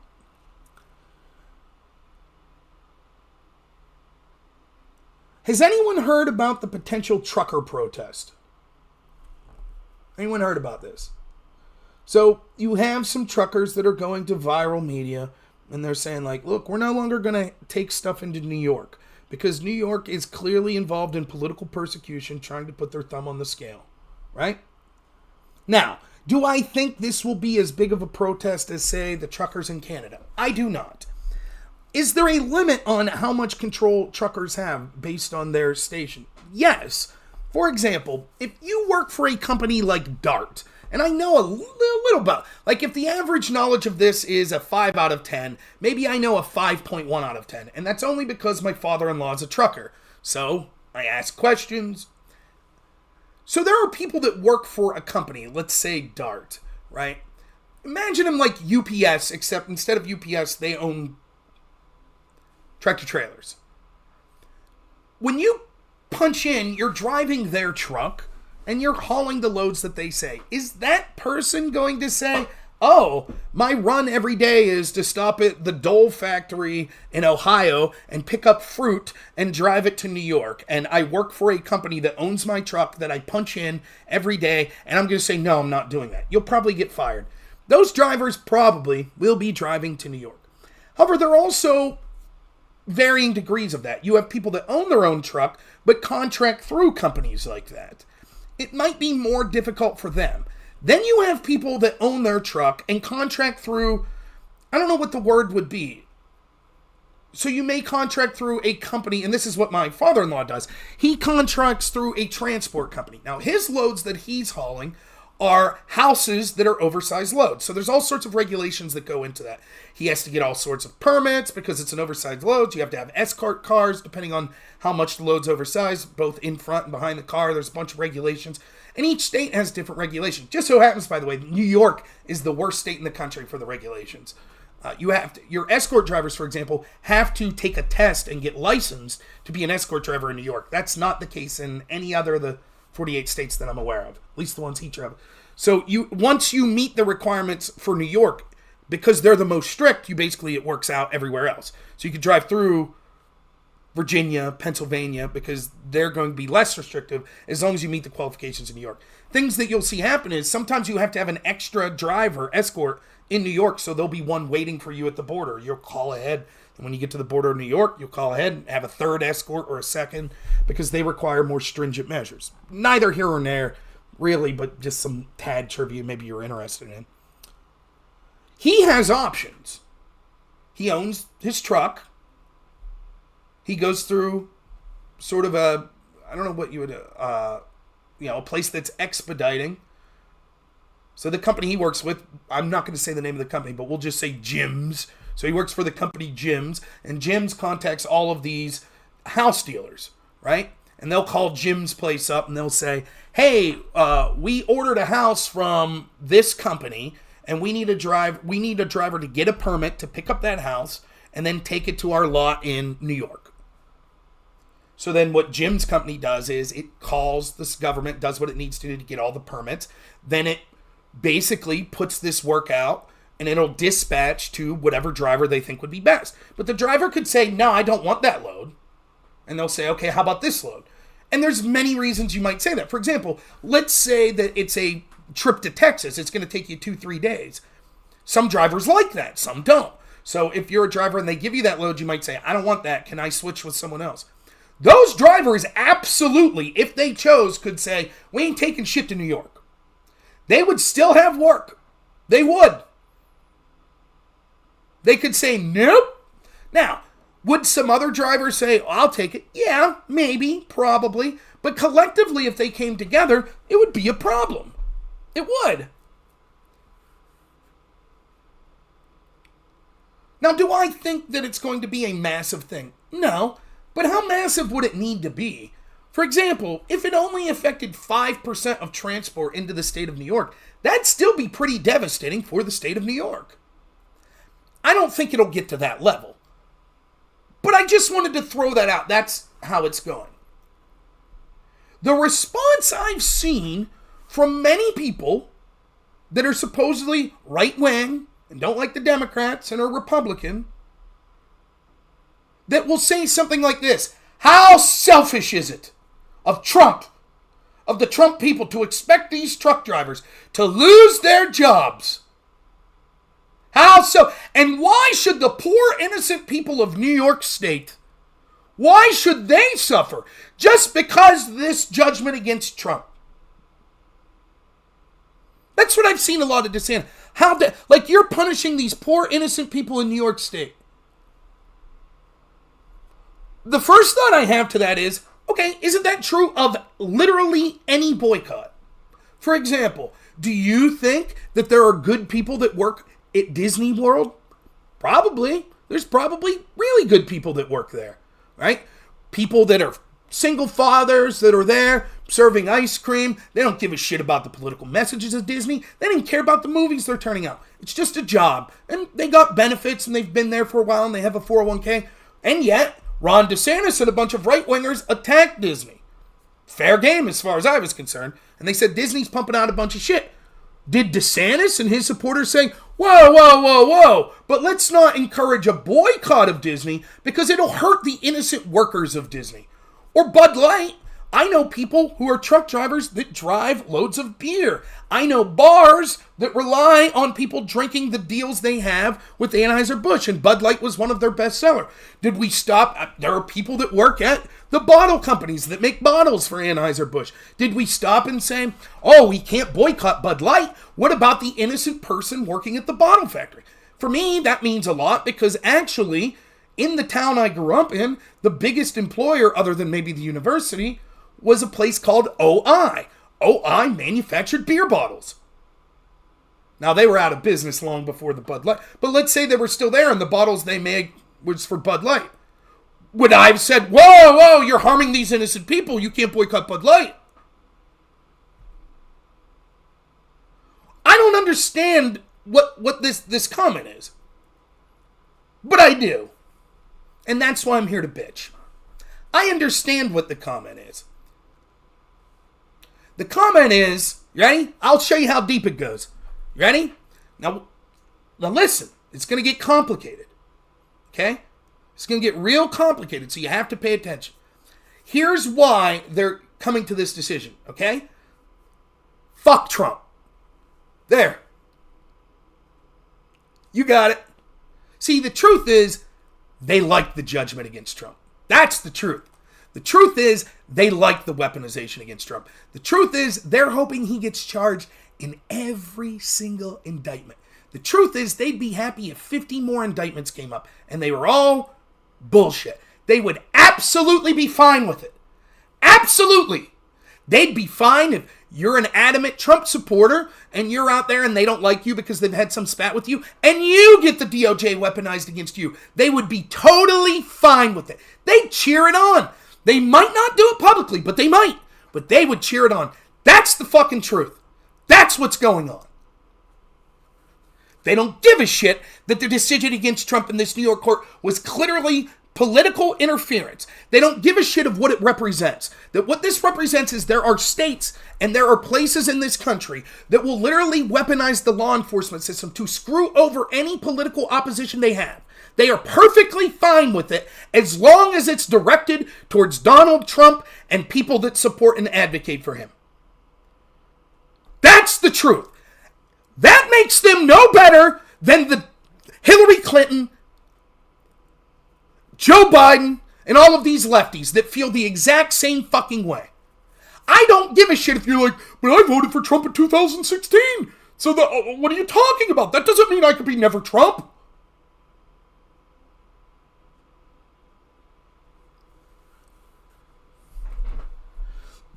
Now, we talked yesterday, and I do hope when I get access to my home computer that I could go through this video with you.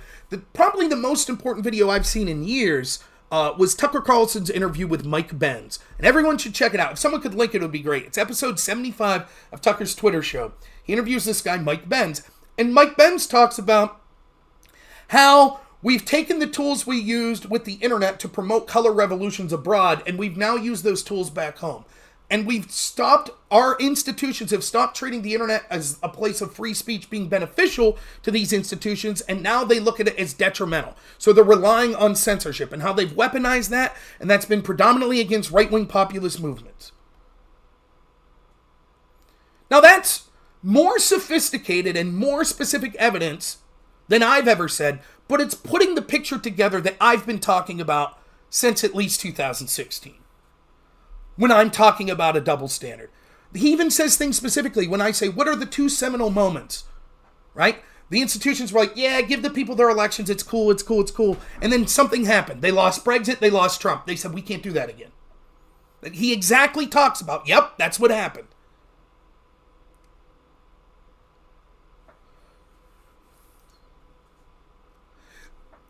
What's the answer?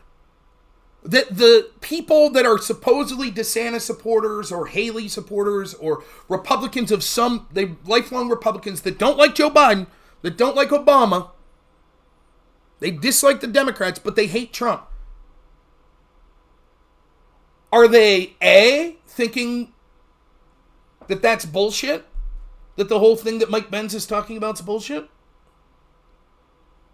Or is it B, they just don't give a shit as long as it's targeting Trump? Which one is it?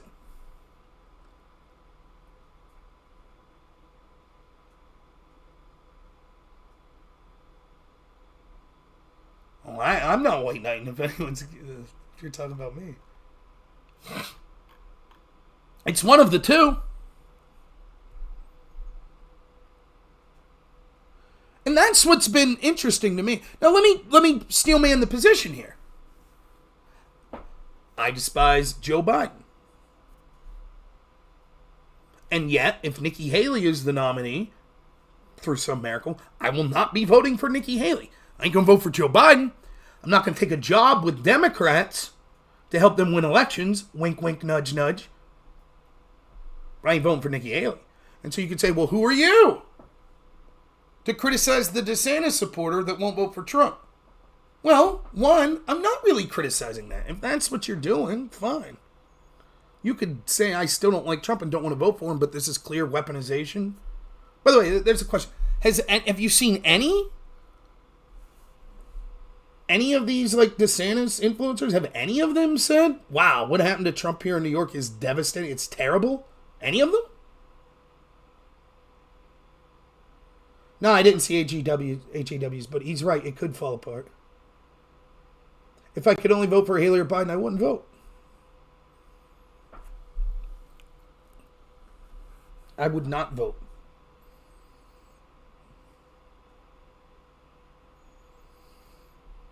And see, it's something that I've always sort of, I run in different circles and I talk about this stuff. And people will come on. And I'll talk to them and we'll be like, oh, the corruption at the DOJ, the corruption of the FBI. I'll be honest. And again, it's a person I like. I like Conor from Counterpoints. I do. I've talked to him about his hatred of Trump. I have.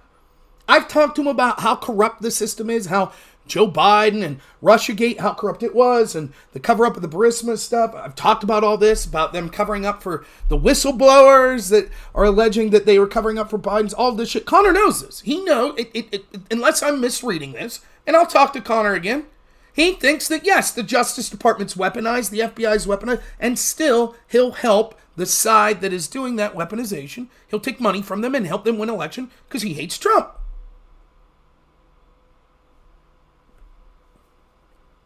It's almost like, I can't remember the name of this guy. So there was this right-wing guy, and he had like a name that was a little off. It wasn't like a real name. It was like a pseudonym.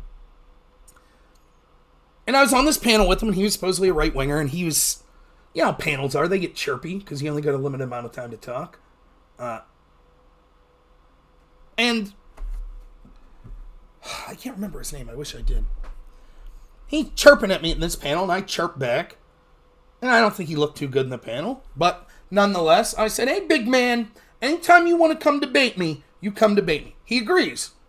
The topic's going to be corruption in the FBI, double standards.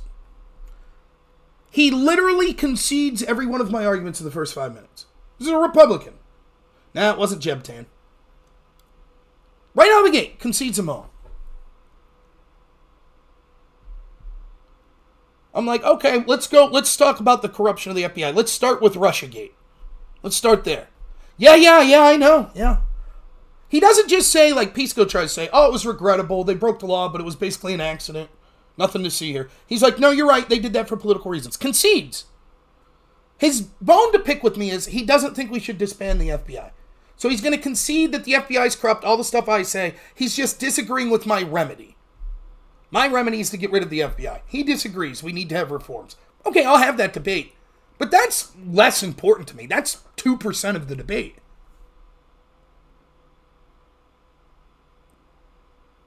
That's it.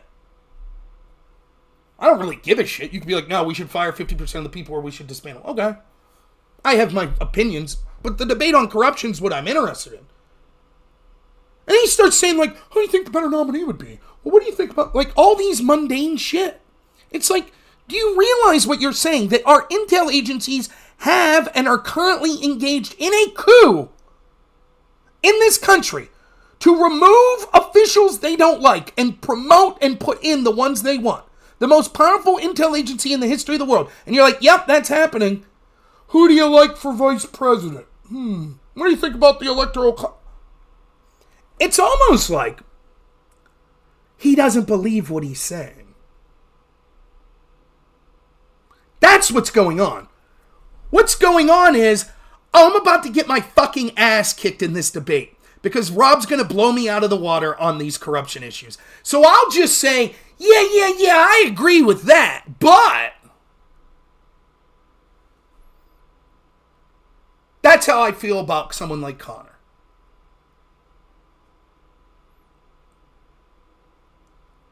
How could you simultaneously believe all the shit he does about the corruption at the FBI covering for the Biden family and be like, but I'm going to name me, I can't think of one Democrat that's spoken up about it since 2016. I mean, Democrat politician. There have been people that are Democrat voters that have spoken up, like Aaron Mattei or Glenn Greenwald or Jimmy Dore. But name me one Democrat politician. Nothing to see with Russiagate. Like, I was just watching Matt Taibbi again today talk about this. You remember when Devin Nunes came out with his memo? And there was a big Twitter hashtag release the memo. And we had all these people, this Hamilton 530 or Hamilton 88 group or whatever. Remember? They were like, we track Russian disinformation, and the people pushing this hashtag release the memo are Russian bots. It's not organic, it's Russian bots. And then that turned out to be complete and total bullshit. It was a lie. And the FBI was like, no, Nunes, you can't release that memo. It'll jeopardize sources and methods. You can't release it. And then you had people like Adam Kissinger and Nancy Pelosi. Nancy Pelosi went on national TV and said that Devin Nunes should be removed from his committees for lying to the American people, for putting out this memo that said, Hillary Clinton paid for this opposition research and the FBI's doing all sorts of shady shit using it to spy on Trump people. They said that's a lie. The Democrats released their own memo. They said that's bullshit. It's a lie. They said remove Nunes. He's a danger. Remove him from the committees. And Nunes was 100% right, and the Democrats were 100% wrong. What was the accountability? Nothing. No accountability whatsoever. None. No Democrats stood up afterwards and were like, holy shit, what just happened? Wait, what? Hillary Clinton paid for research sourced by a suspected Russian spy, and then they used it to spy on the President of the United States and his team? Wow, whoa. I watched all the hearings. I watched the Mueller hearings. I watched Horowitz, the IG hearing. Not one. Every Democrat was lockstep. But isn't it true that Russia interfered? Isn't it true that the start of the investigation was legitimate? Isn't it true that Trump's done some bad things? None of them. Not one did I see speak up. The best was there was one person that said, we need to look in general about reforming the FISA. I've been on this issue for a long time. In general about reforming FISA. That was it. Now, Conor knows that. That's who you're going to vote for? That's who you're going to take money for? Or not vote for necessarily, but help win votes?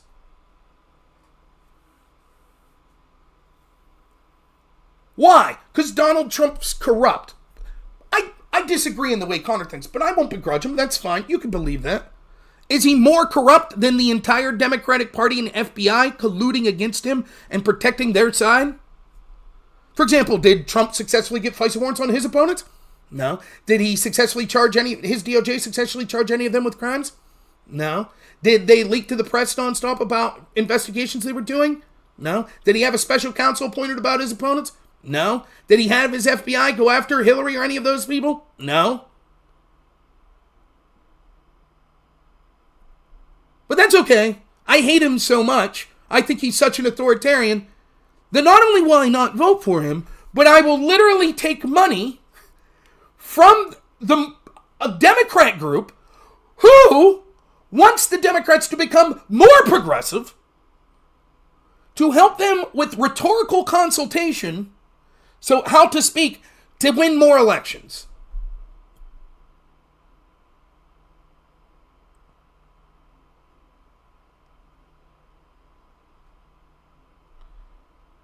Yeah, I could say I like people. I'm not saying I love anyone, but I don't say it after debates or anything. I think Counterpoints is a father. Seems like a likable enough person. I don't really hate, and this might be a weakness of mine, to be honest. I am not the most extreme person by a long shot. I am pretty fucking moderate in what I want to have done. At least I consider it moderate. There are people that are coming that are going to be way fucking worse than me. I could separate politics. My friend's a big Biden supporter. I just don't talk about politics. I could separate it. I could debate someone online who I think has incredibly screwed up positions. And unless they're so egregious, I could separate it and be like, you seem like a decent person, whatever.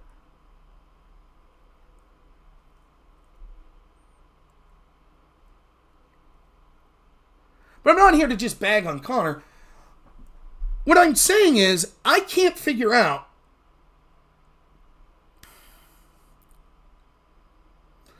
I know it's different from each person. But is it that they don't believe when they say, yeah, the system's corrupt and the FBI was corrupt and the media was corrupt? They don't believe that? They're just saying it for, I don't know.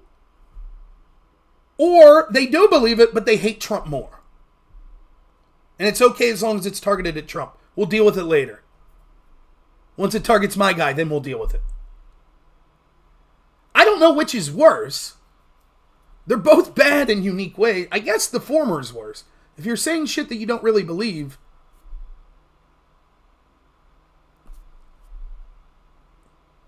But I just saw that going around about the trucker protests, and I thought, how stupid. What are you talking about? I don't get it.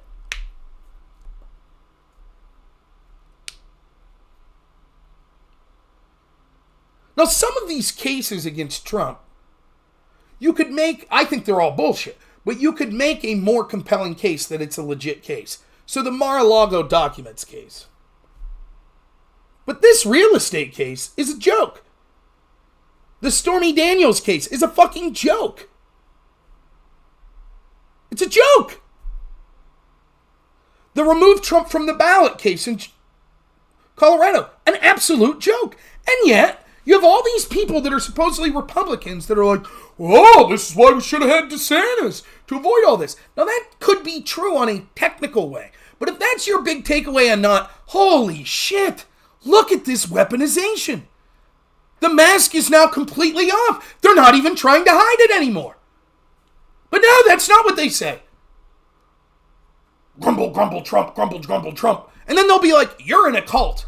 My friend, I'm not in a cult. You fucking are. And your cult is Trump evil, no matter what. I wanted Vivek. That's who I wanted. And then I wanted Ron DeSantis after. I still would take those two above Trump. I criticize Trump all the time. I understand people that don't like Trump. I do. I understand that if Cat Turd made fun of you on X, you might say, I'm not going to vote for Trump. I think that's fucking stupid. I think if you're making decisions about, if you think, and look, there's different levels of this. This is a complicated idea, for real this time.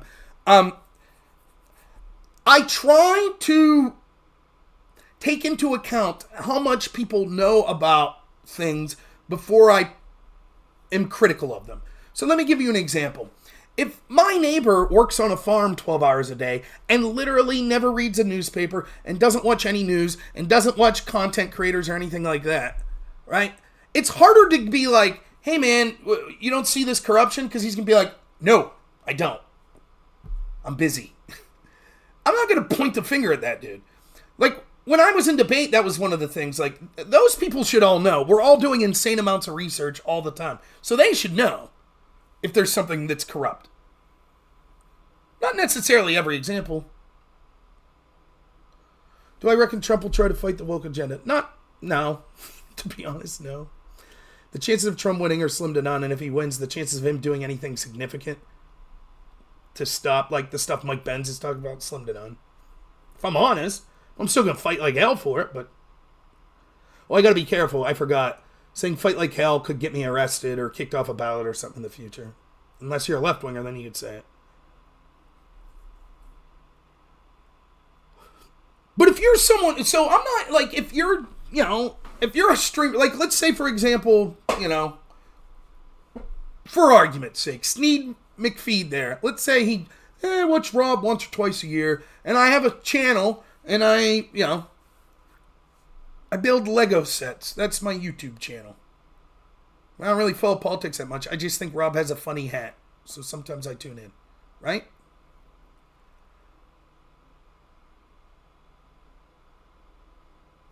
Well, Nico, I'm not saying I don't like John. That's not what I'm saying at all.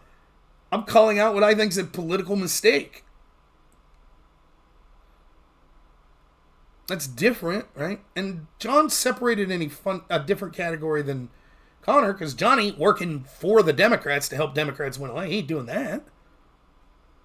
But anyways, back to what I'm saying. I'm not going to blame Sneed then if he's like, I don't know, I don't like Trump. I think he's bombastic. I just don't like him. I'm not voting for him. I'd be like, okay, like, yeah, sure. But if you're John or Conor, and you're like, yeah, I believe this corruption exists, okay, but I'm not going to vote for Trump, or I'm going to actively help the side that's corrupt, doing this corruption. Now, I understand. Conor's argument's going to be, but I think Trump's corrupt. There is no way, even if you think he's worse than every one of the Democrats, it is clear from his 4 years in office that he will not exert that corruption, even 1/1000th of what the corruption that was exerted against him and his followers were. Because the people that he would require to exert that corruption, those at the FBI, those at the State Department, those at the CIA, judges, attorney generals, are not going to have his back. In fact, they'll sabotage him again.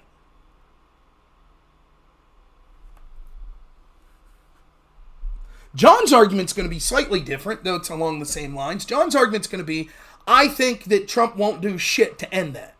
I don't think he'll do anything to end that. So the best thing we could do is get MAGA out of here and then hope Ron DeSantis wins in 2028, and then he'll do something about it. Ron DeSantis won, probably won't do anything about it. Ron DeSantis will fire a handful of prosecutors, and he'll move some buildings around. Oh, we're going to take the FBI out of this office. He has not been publicly talking about doing what's necessary. By the way, neither has Donald Trump. The only one who approaches even close to it has been Vivek. He's the only one. And he may be full of shit, but he's the only one.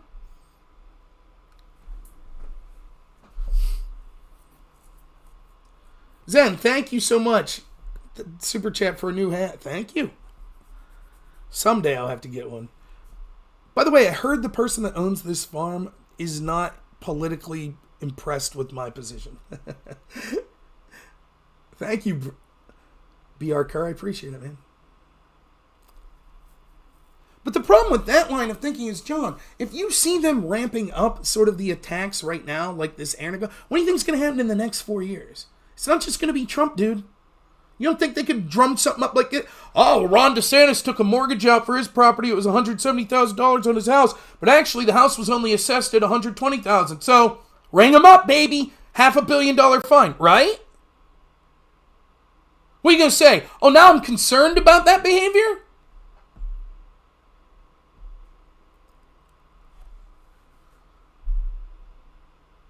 Once they entrench their censorship to go after disinformation even more, maybe then John loses his channel because Biden wins and they decide to go even further with it. Then what? Oh, now there's even less of a chance for someone who's a populist or someone, I don't even have to say populist, someone who's conservative that would fight back against this group. Now even less of a chance because we get 4 more years of entrenched censorship and corruption. Oh well, at least Trump's not here.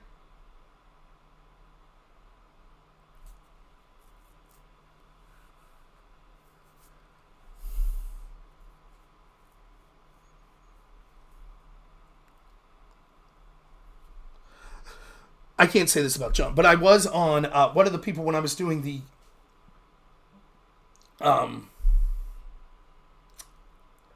spaces with John. One of the people that was regularly call in that was a John fan. He did a space one night, and it was like 1 a.m, and me and Aftershock joined their space, and we're talking to them. And this dude admitted that yes, Biden winning could lead us to World War III, but it was still worth it.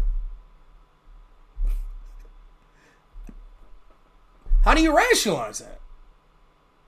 Now you could say, no, I don't think a Biden presidency will lead to that sort of devastation. So I reject that argument. But he didn't. He said, I'll accept that. That could happen. Still worth it. What? John was banned before it was cool, but not totally. John's been banned worse than me. That's absolutely true. Because here's the difference, right? If I get banned, I got 65 people watching. John was getting like Facebook channels banned that had like hundreds of thousands of people. For real. And I don't give a fuck what you think of this particular cruise with John. I like John. I do. We have this disagreement. I'm not saying it makes him a shitty person or anything like that. I'm just confused. That's all. Right? He worked his ass off to build up his channel. He did. It's true. And I feel terrible. If I would lose my channel tomorrow, it's not as significant as John having lost his channels or if he would lose it in the future because he has worked harder at it and he's built up a bigger audience. That's absolutely true. But what I'm saying is, I don't know, is it that he doesn't believe that things would escalate if Biden wins. And the difference is this. You could say, and I'll listen to this argument, and I've made this argument. I made this argument on this stream 5 minutes ago. If Trump wins, will he do anything about this? Probably not. And Sean could make that argument. Trump probably won't do anything about it. But you know what he's not going to do? Actively make it worse by saying, yes, let's arrest more Trump followers. He ain't going to do that. There might be people in his administration that do it and he doesn't know about it or whatever. Biden's team is actively increasing those metrics.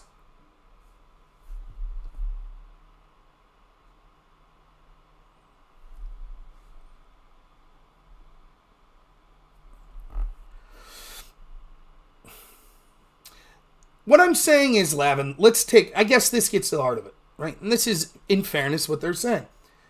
The GOP needs to burn, not the country. Well, one, it won't be just the GOP burning, it will be the country. And second, Trump and MAGA are cancer infesting the GOP now. As long as they maintain their stranglehold in the GOP, they'll continue to lose. One, how does Trump losing in 2024 change that whatsoever? How's that change the calculus? All of a sudden, the people that vote MAGA are going to be like, oh, okay, we won't. Instead, we'll vote for the people who have told us that they hope our guy loses because he's a piece of shit that's a cancer. We'll vote for them. Pretty competent strategy there. Great work. Thinking. By the way, the same's true of the inverse. The people that talk shit and DeSantis supporters that are Trump supporters, it's like, dude, you realize you want them to vote for you. So why are you talking shit on them?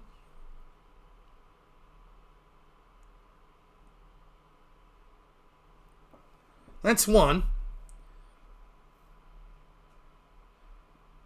Secondly, the problem is they assume that if we get the GOP the MAGA stranglehold on the GOP, if we get them out, who's it going to be replaced with?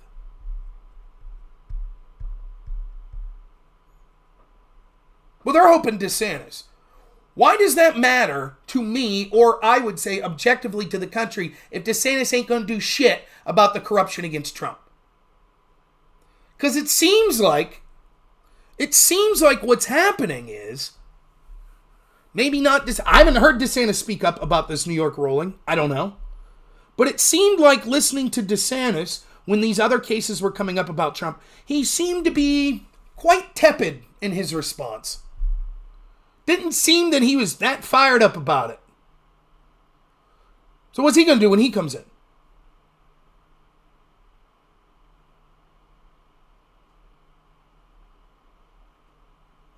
If he comes in.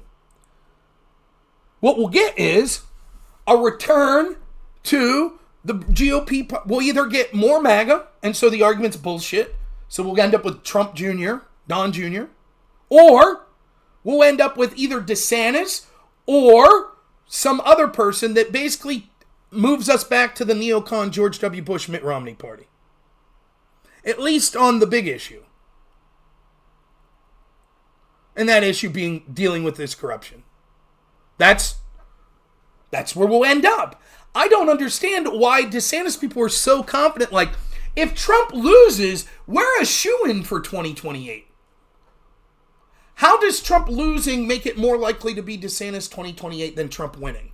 Trump can't run a third term in 2028. You could say, well, if he wins, then they'll put Don Jr. in. But if he loses, they might.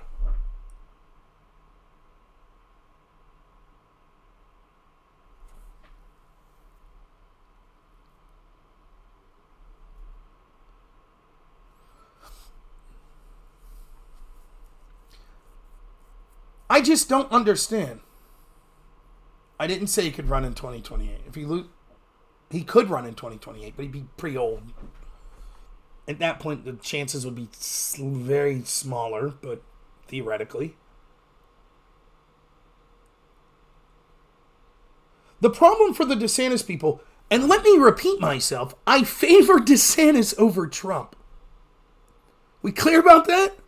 But the problem for the DeSantis or bust people is this. Just because Trump loses, particularly if he loses in a way that it's obvious that there was corruption going on, which is exactly the case. Anyone who's remotely looking at this in an objective way can see that lawfare is being used over and over again to try to tip the balance against Donald Trump. That's what they did they did different forms of this sort of corruption in 2016, 2020. Now it's becoming more blatant. And those shady tricks they used before, they will use them again as well, in addition to the lawfare that they're using.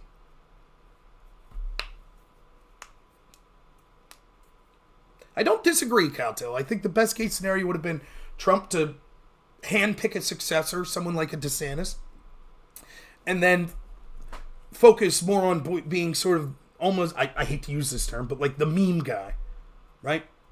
To go out there and still do all the funny shit and the rallies and everything. But that didn't happen.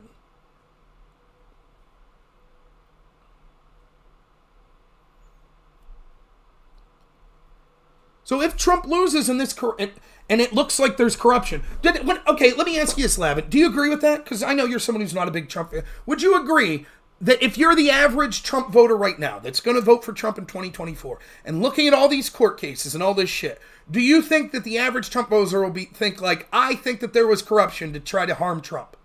Yes or no? And anyone can answer that, but I'm not asking you specifically. I'm saying if you put your headspace in that of the average Republican voter, the average Trump voter, do you think they're looking at it? And the polling's quite clear they think it's corrupt. Of course. So why do you think all of a sudden in 2028 they'd say, you know what, MAGA was a cancer. We need to get rid of MAGA. Why do you think they would say that? If anything, they're going to double down more. They're going to say, oh, see, this movement, they're attacking it because it's effective. So we have to keep pushing for it. They're not going to say, we give up. Now we'll all vote for Mitt Romney.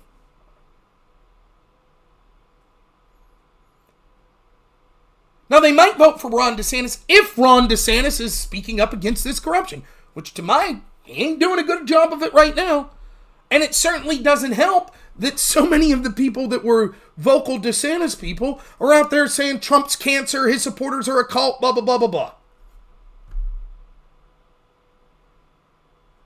I don't understand it.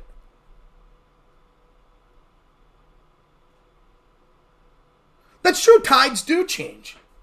But that's another reason to not say, well, fuck it, we'll go with Biden over Trump. Because if your argument is, I'm planning ahead to 2028, and that's why I need Trump to lose now. I'm a Republican, I'm a conservative, I think the Biden administration's corrupt, I think it's going to lead to a devastated border, I think it'll lead to more censorship and stuff like that. But I see a path that I think that Trump losing right now benefits DeSantis in 2028 more than Trump winning would. Well, the same argument apply. Tides change. So to cheer on 4 more years of obvious corruption and doubling down on policies that are antithetical to everything you supposedly believe in seems like a fool's errand.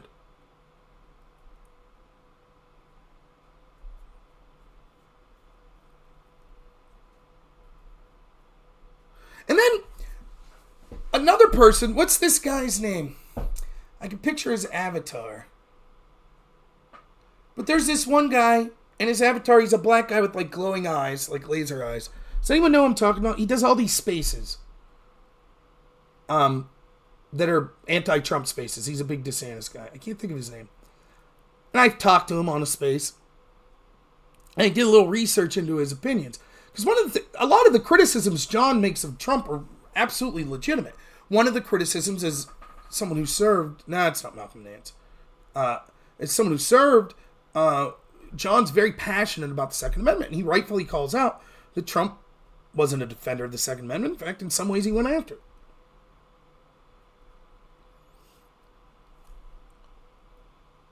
And so that's a big reason he has, Trump's not a conservative. Why would I vote for him?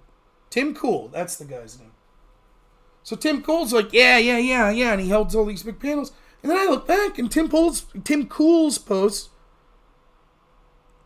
after like the Parkland shootings, like, we need to get rid of AR-15s.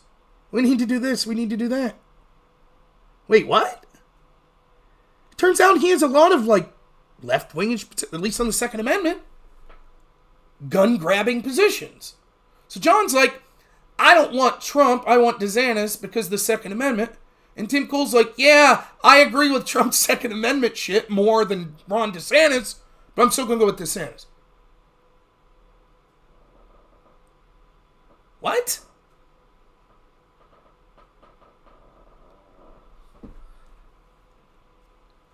the truth is, when you get down to a lot of it's just Trump said mean things and his supporters said mean things.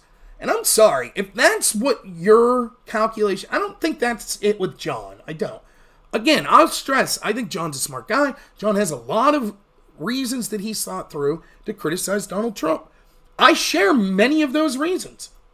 That's why I supported Vivek and Ron DeSantis over Trump. But it's over. I would have rallied behind any of those three.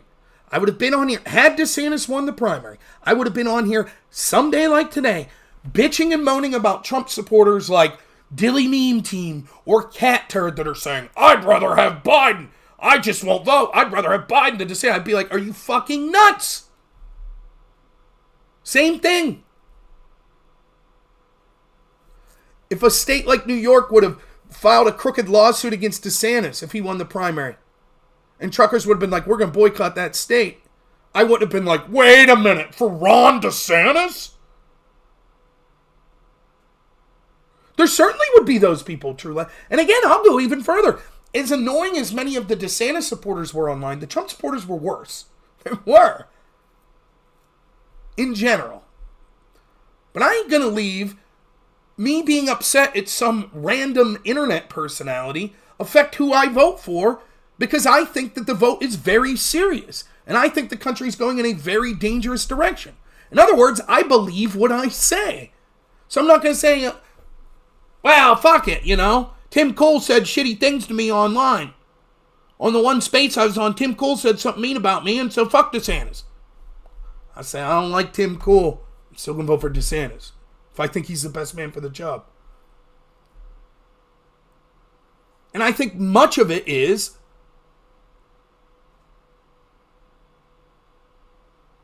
yeah, the boycott's not going to work. Don't get me wrong. I totally agree. If you heard me say it.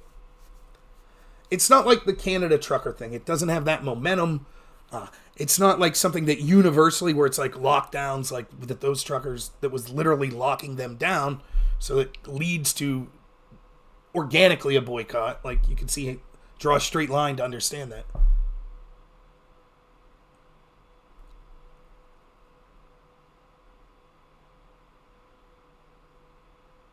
So, I don't know. I just thought it was worth calling in. And I'm not going to spend a lot of time. And I understand.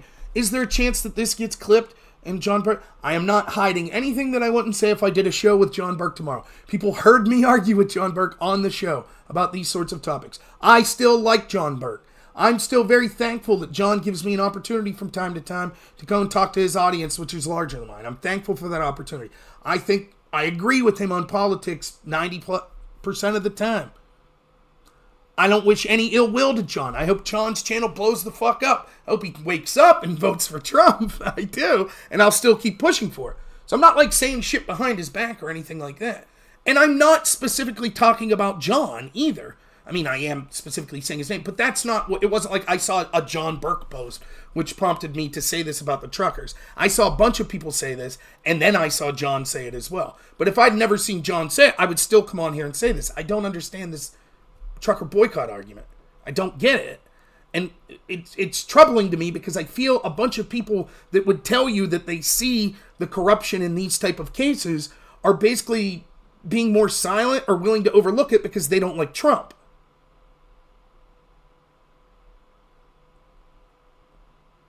Yeah, Alice, that's right. I'm not.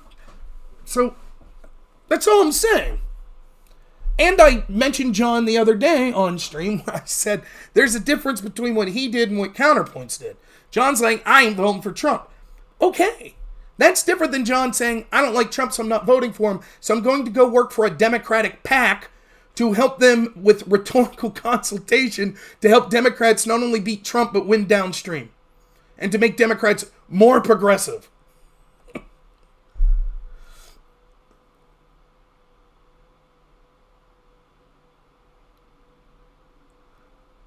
If, like, that could happen, my guess is the strength of this boycott won't be that much. Again, I know truckers, I brought it up to them, a couple of truckers earlier in the week when I first heard about this, and they hadn't heard of it. But they were interested, so take it for what it's worth. They're certainly Trump supporters, and they don't like New York anyways because they're odious permits that they require.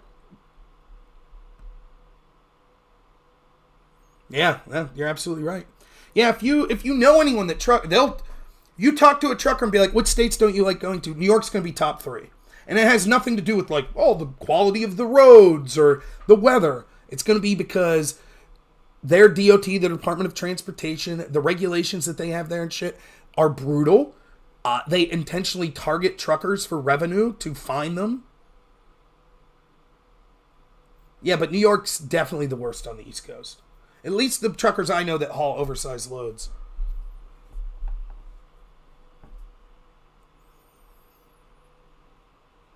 All right, what else do people want to talk about? I'm still here. Anything that people want to hear me talk about?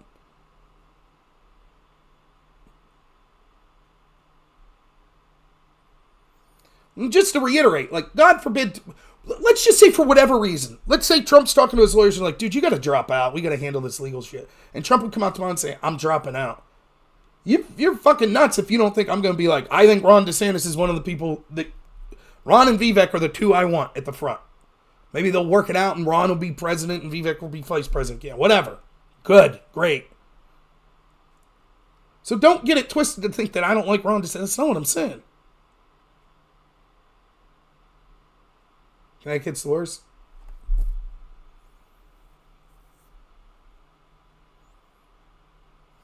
Yeah, I heard that Ukraine was, I forget the name of the city, but that we talked a little about that last night. That's weird.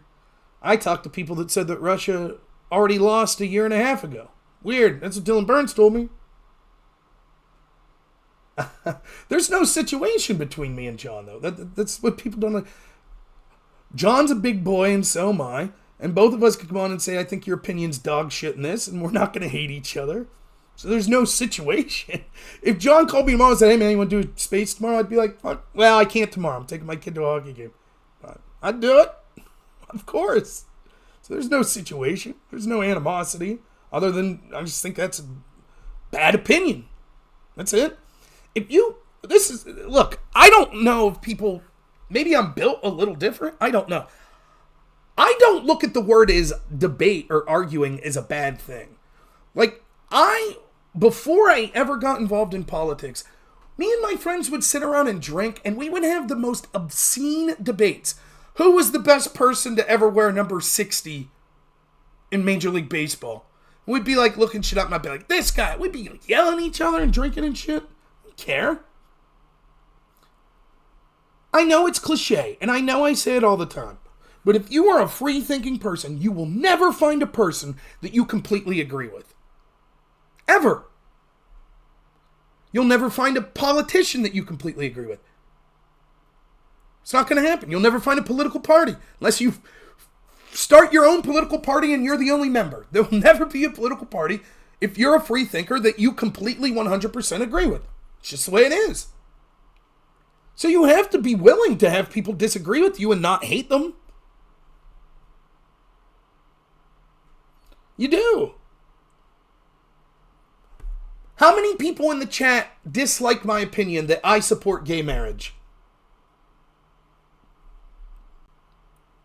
I know there's a lot.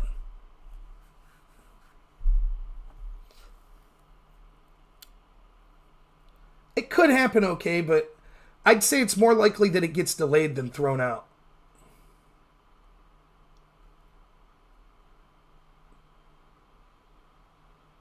Yeah, I mean, but one of the things when you're willing to just speak your mind, and like when people ask me, again, it's ludicrous. I'm talking to 74 people right now off of 4 panels or platforms.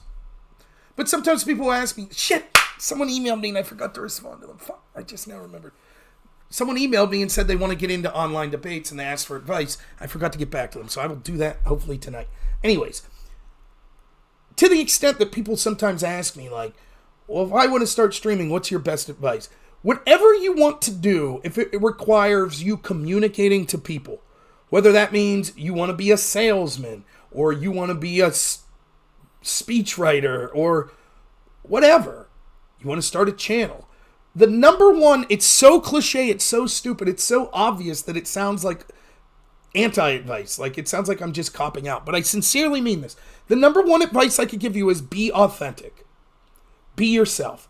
And that means you'll fuck up, and that means that you won't probably spike and get hundreds of thousands of subscribers in your first 3 months. Because the people that are doing that, most of them are playing a character. That's what they're doing. They're thinking of it very analytically, right? They're planning out the types of things they need to say, the way they need to act. They're probably working with an advertising agency or something. And that's all well and good. I don't begrudge it. I don't. But the problem with that is, once you do that, you lose yourself. And then what happens is, when you start to change, when it gets old, and all of a sudden the character needs to revert, all of a sudden you find that the audience you built doesn't match up with who you are or who you're projecting to be. Take Ethan from H3H3. He's shocked to find out how insane some of his audience is. That's because he was a chameleon. He, instead of just being organically who he was portraying a character that he thought that his audience wanted. Okay. Then, when you have a position that's more organic, all of a sudden the massive audience that you built is pissed off. Because now you have to keep playing that exact character. I did see Millier achieved a balanced budget. Yeah, he's doing very good.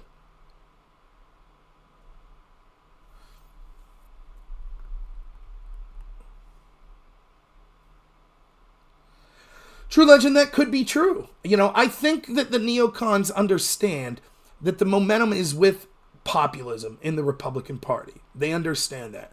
And my guess would be this. I don't think the neocons probably like DeSantis that much. They certainly would rather have Nikki Haley or Chris Christie.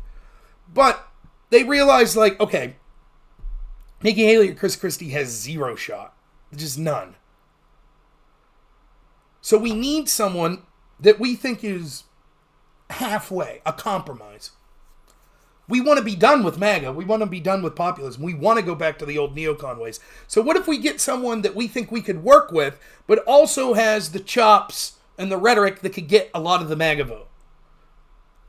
Now, did they want to sabotage DeSantis? I don't know. But ultimately, I think that's what was going on. Now, it could very well have been that DeSantis would win and say, pound sand. I'm still going to do what I want. I don't care what these people around me have said. Could be. But I think that's what was going on.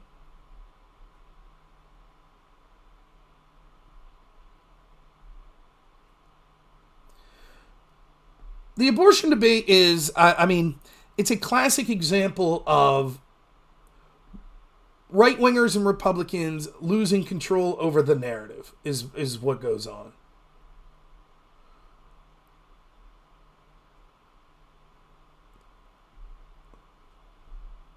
Gonzalo Lira, American, gets locked up for being a political dissident in Ukraine, dies in jail. You had me, I saw JF Gariepi, a handful of other people that talked about it for a day or two. I didn't even talk about it that much. A day or two, that was it. Moving on. Navalny dies, locked up in a Russian prison. All hell breaks loose. Full court press. Same with abortion. First off, there were people intentionally sabotaging the abortion debate like Lindsey Graham. That right before the 2020 elections, we want a national ban, 15-week ban or whatever. Knew that it had nothing to do with whether or not a policy like that would actually come through, but knew that it would harm Donald Trump and Republicans' chances going into the 2020 election, which is why he said it. One of the things that makes the abortion debate difficult is that it's sort of a question without an answer. Now, let me step back. You might say, bullshit, life begins at conception. That's the answer. End of debate. What I mean is, if you're honest, you could say that both sides have legitimate concerns. For example, I think that we should protect life. I don't want to see babies killed. If you're on the left and you hear that, you could say that's stupid, that's dumb. But if you see that I legitimately feel that it's a human life, you can understand why I would be so passionate in saying we can't kill a human life. You're just disagreeing with me about whether it's a human life. But if you think that I think it's a life, you can see my passion. Similarly, I have the ability to see the other side of the debate. And you should be able to, too. You all can, regardless if you think you can. Because I know all of you thought it was ridiculous when they were trying to force you to get vaccinated and then yelling about abortion, my body, my choice. All of you were like, wait, what? Now keep that momentum going for vaccines. My body, my choice, right? No, they said. No. But you probably believe that. You probably believe, fuck that. I don't want the government telling me what medication I have to take. Right, because that idea, which is sort of grounded in the idea of small government, limited government, libertarian ideals, fuck you, government. It's my body. Don't tell me what to do. So I could see, if you truly believe this isn't a baby and the purpose is to control women's bodies, I can understand that. I happen to agree with the pro-life side. But it is two values: physical autonomy over your own body and protecting the innocent and children. Those are two values worth defending.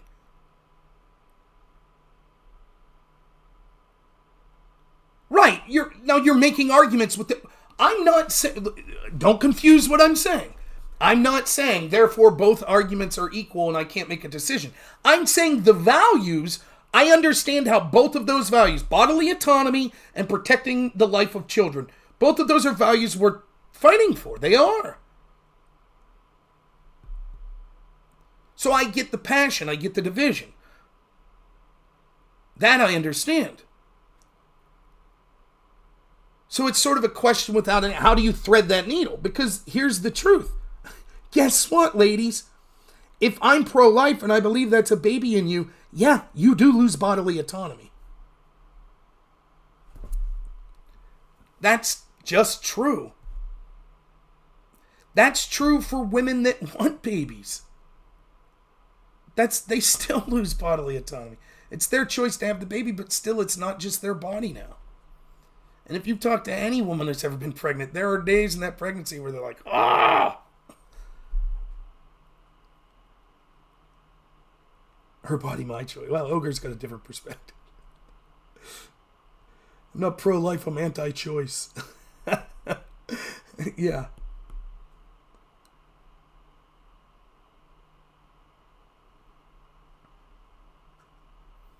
So regardless of what people think, no matter how staunchly pro-life or pro-choice you are, the truth is that the plurality of Americans believe in some sort of compromise. That's the truth. And you could say that's stupid. My side would win the debate. I have evidence that life begins at conception. It's undeniable. You could say all that, but I'm telling you, status quo is some sort of compromise. And usually that's the idea that there should be access to first trimester abortions, but it should be a somber, rare decision, not something to celebrate. Once you get out of the first trimester, probably allowing abortions for extenuating circumstances, medical complications, rape, things like that. That's probably the plurality of Americans. If we had to have tomorrow a consensus, a Democratic vote to come up with what the policy would be, nationwide, it would probably look like abortions first trimester allowed, after that, rare exceptions. It's probably what it would look like. The problem is, because the left controls our narrative, because they control these institutions pay lip service to the causes of the left. And so they control the narrative. So academia and the mainstream media and the entertainment industry and corporate America and Silicon Valley. That they've successfully taken the extreme position of the right wing and made that look like the norm. And they've successfully hidden the position of the left wing.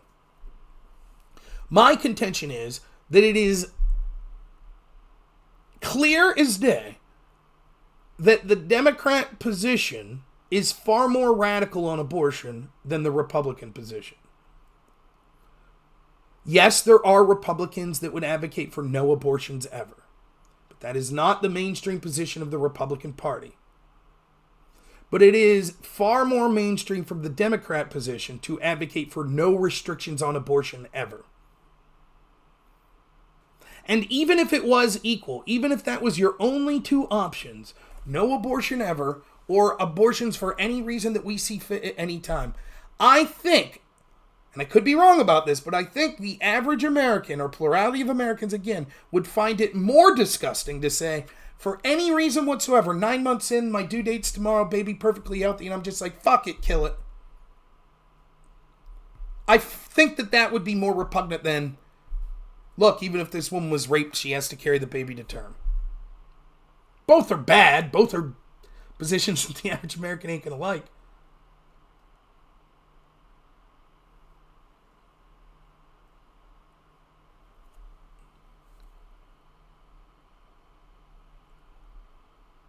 But none of the Republicans were out there saying, again, I had this debate with this guy, average debate enjoyer.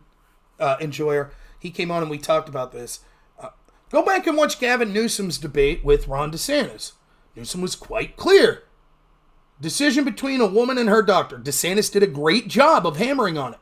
But that means no regulations. Average debate enjoyer swore up and down that no one in the Democratic Party believes that. Bullshit. Their argument is her body, her choice. For example, in my state, when Dr. Oz was running against John Fetterman for Senate, they hammered Dr. Oz for his answer on abortion. Because his answer was, I don't believe in a national abortion law. I think it should be left up to the states. I think the more local, the better. It should be up to a doctor, a woman, and the officials within that state. And they hammered him. How dare you say that some government official, that some politician has a say? How dare you? Well, what does that mean? No law. None. What's up, Janice? How you doing? Thank you for watching on X. None. That's what they're saying. No law. They say over and over again, should be between a woman and her doctor. That's their official position. Now, you might say, well, that's bullshit. That's just rhetoric. And when you push them, they'll say, well,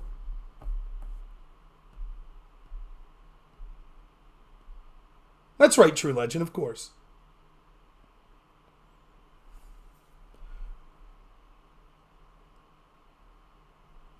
So when someone stands up and says, look, would you support a 15-week abortion? They'll say, that's horrendous. Her body, her choice. You have no say in that. And you're like, oh, well, then you're for any abortion at any time whatsoever. And then well, no, we didn't say that. What do you mean you didn't say that? Okay, then tell us. When does the government have a right to say, okay, you can no longer abort? What's the law? What's the law that you're advocating for? Because when you say her body, her choice, it should be between her and a doctor, the logical extension of that is, that means the state official, the politician, gets no say in it. None. I'm doing good, Janice.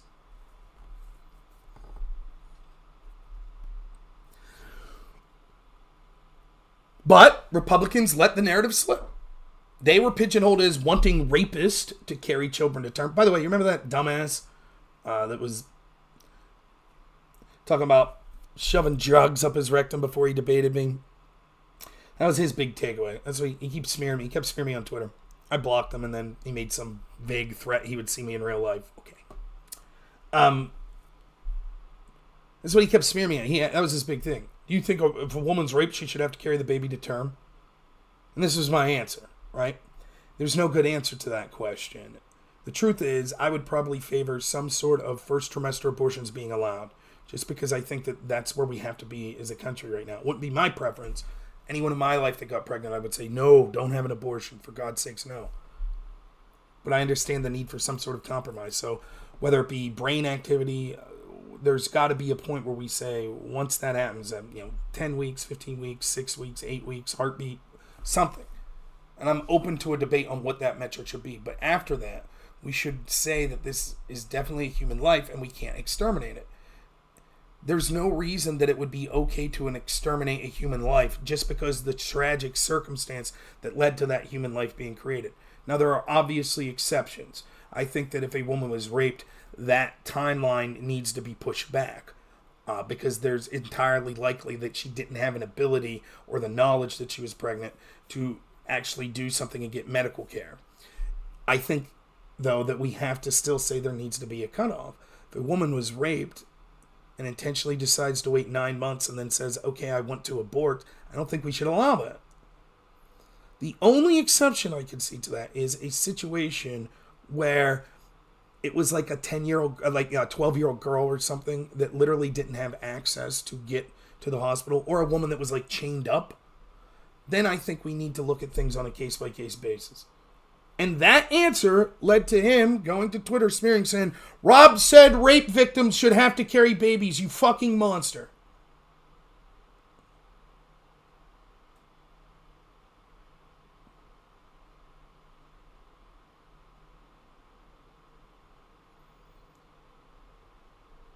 Well, right. See how you come. For example, the panel I was on with Vosh, I said, will you bite the bullet and say that you would favor an abortion even at 9 months, no matter what? He said, yeah. It's not a child. It's not a child until literally the umbilical cord's cut. I had this debate in collegiate debate. I've told that story that my partner was he almost quit debating. He's a hippie. He's a vegan. Huge Bernie socialist. He had this girl screaming at his face that he wanted to control her body because she was saying she had the right to literally have the baby breached, still attached by the umbilical cord, and still to kill it. Because it's still part of her body until that cord is cut and it's no longer physically attached to her. If she wants to kill it, she should fucking have the right. And he was like, that seems extreme. And he got berated and screamed at. And then the judge agreed with the girl that was berating and screaming because he was a simp and was totally cool with that sort of things.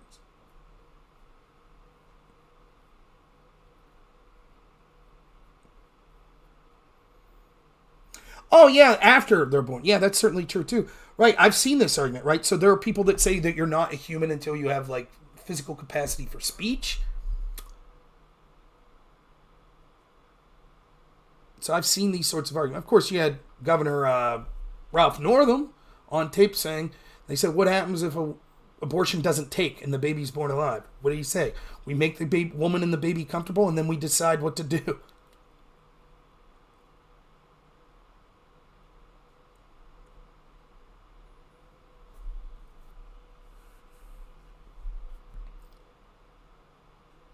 But their side controls the narrative. So the narrative is life begins at conception and they want to kill babies on one side, and the narrative on the other side is you want rape victims to have to carry the child of their rapist. What do you think's more persuasive? That's what the debates become.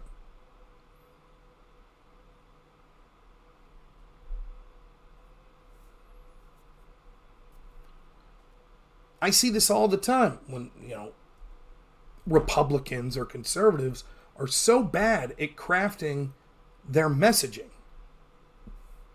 The best example to me was the first Trump impeachment.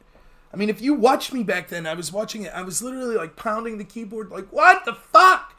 Why aren't you making the best arguments? Trump did nothing wrong if he had reason to suspect the Bidens did a crime. He had reason to suspect. And you know how I know you're okay with that? Because you had no problem with Obama having his DOJ look into Trump. Why? Because they had reason to suspect, though they didn't, but they claimed Trump committed a crime.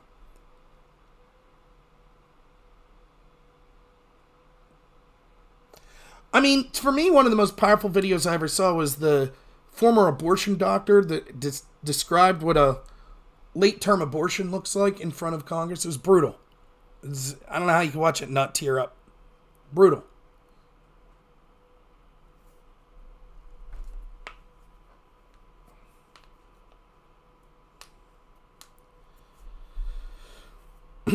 All right, anything else?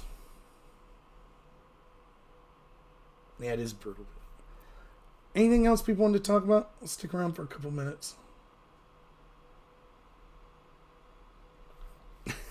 Aftershock. Tell me everything I ever need to know in the next 15 minutes with as much detail as possible. Okay. Well,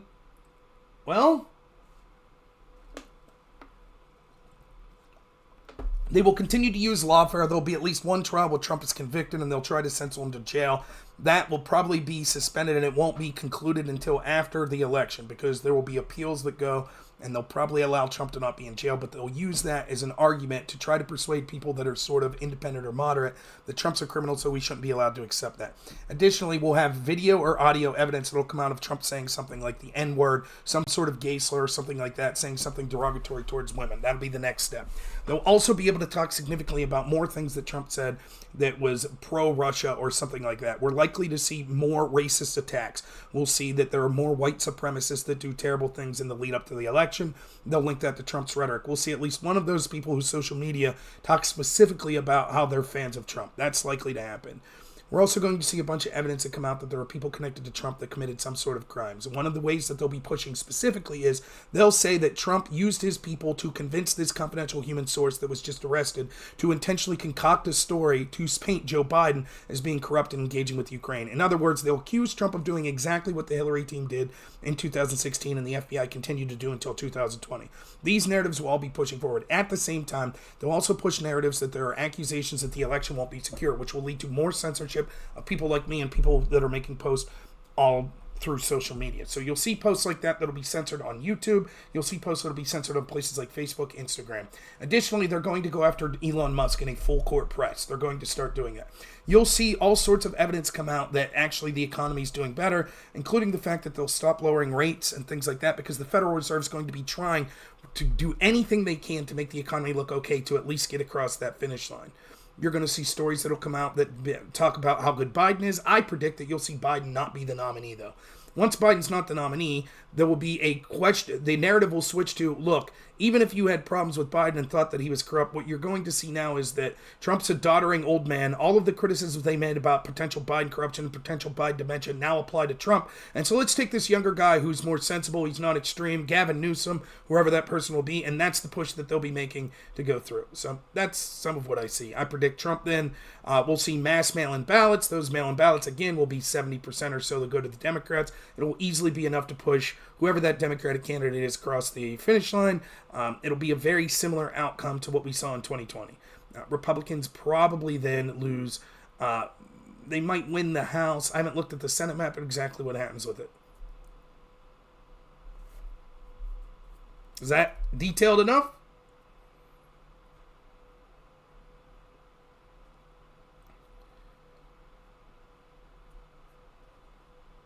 That's how I see it going.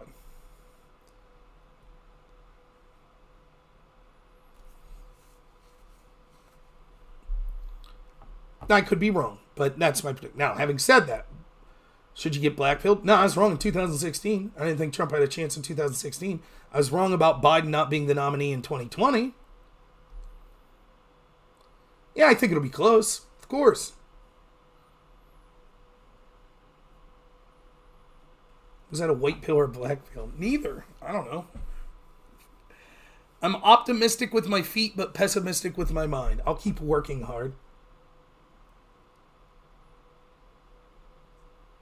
There's a lot of reasons to think if the election was on the up and up, if there wasn't mass mail-in voting and it was same-day voting and it was a legitimate election, I think that even with the shady tricks that we're likely to see, that Trump would win a close election. But I think the shady tricks, along with the mail-in voting, will be enough. That's what I think. The real black pill isn't that I don't think Trump will win. The real black pill is if Trump wins. That's where you really get black pilled. Because that black pill is Trump will repeat the same mistakes he made from 2016 to 2020.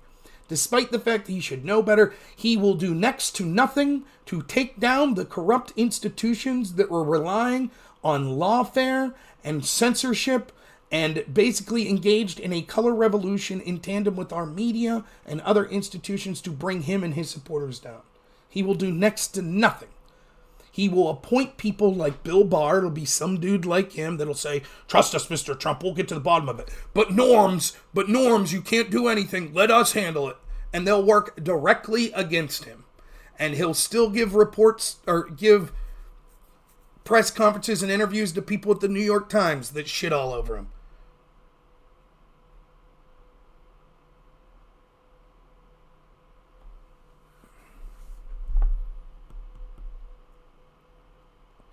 Do I think the union will hold? What do you mean?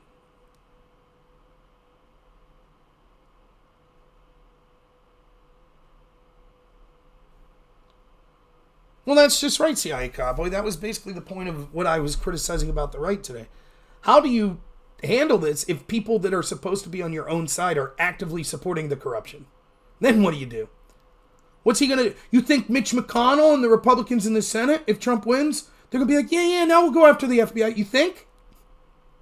No chance.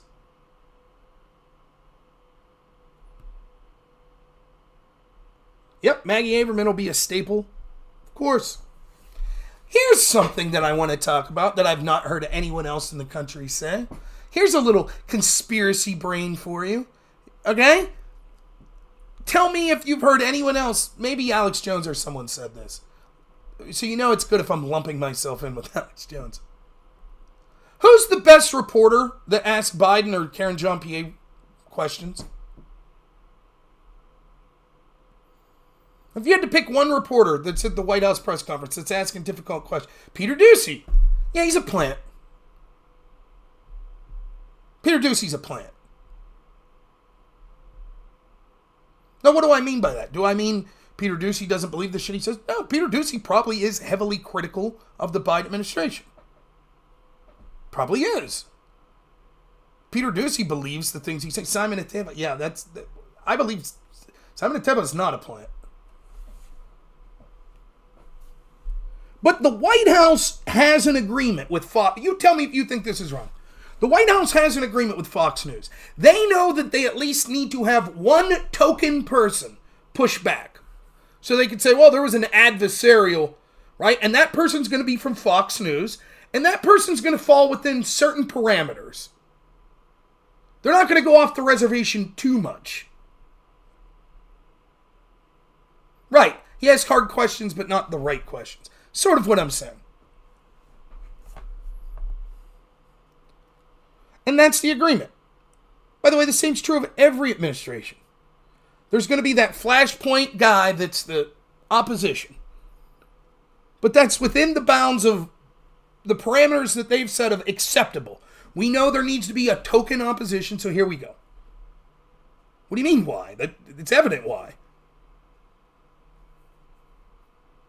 Right, for the ability to say, see, there's opposition, there's someone else. It would look worse if it literally was just every single person in the press saying, you're the best. Yay. I have a question for you. What kind of ice cream are you going to have today? Yay. If that was every single person. So that at least they could say, right? Now, do you hear people saying that? No. Hardly anyone says that. They'll be like, oh, did you see what Peter Doocy has today? Yes, it works. It works in real time. How many people do you hear saying this? Instead, they're like, well, man, Doocy's question today. Right? I'm not talking about the left aftershock. I'm talking about the people oppositional to Biden. Jim Acosta was one, right?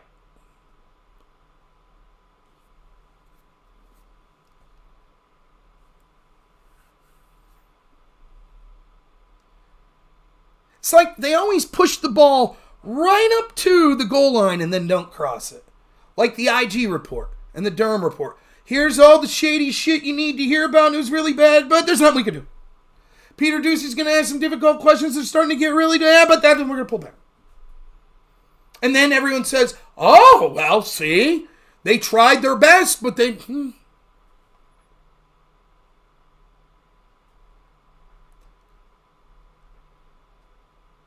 Right, like a pressure release. They're not going to leave. There's a reason they don't leave Simon Ateba ask questions.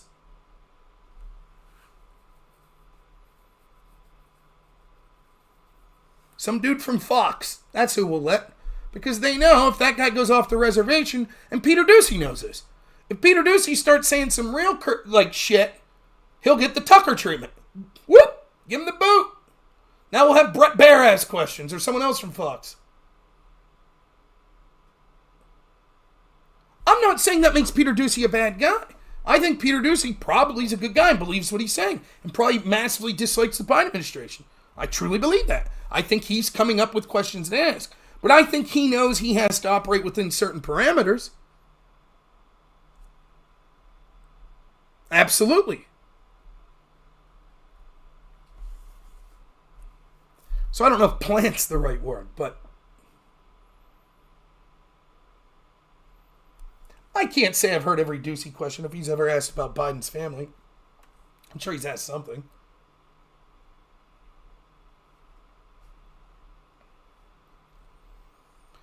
I just don't understand. Like, if I was...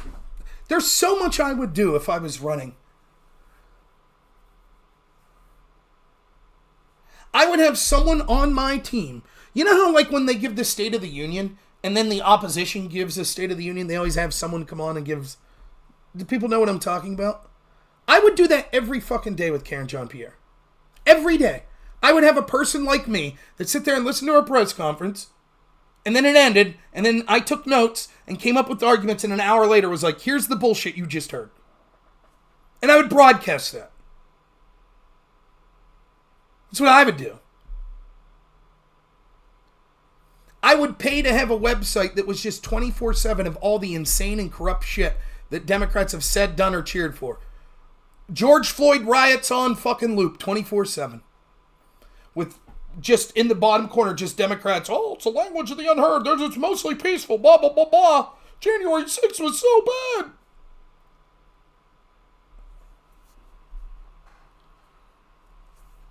I don't understand, like, I don't know.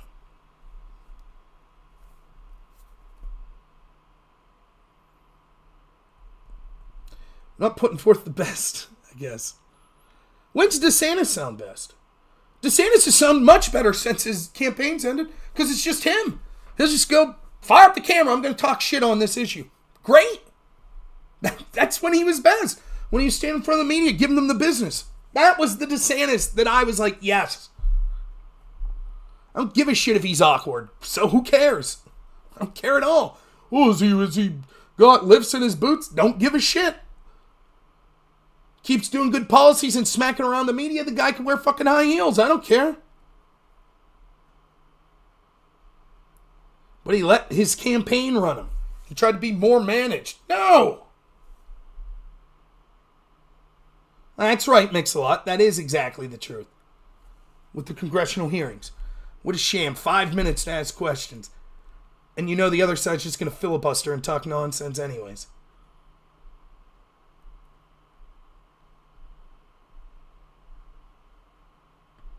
What, with the high heels? I wouldn't care. Right, when he's talking natural. That's when he's best. I don't understand it. He already did wear heels. I didn't understand, like... Did I see Sam Bankman-Fried's picture in the jail? No. Was there something notable about it? Let's see if I can...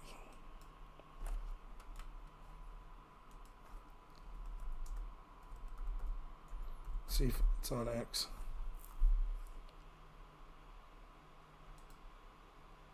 Oh yeah, he's looking good, man.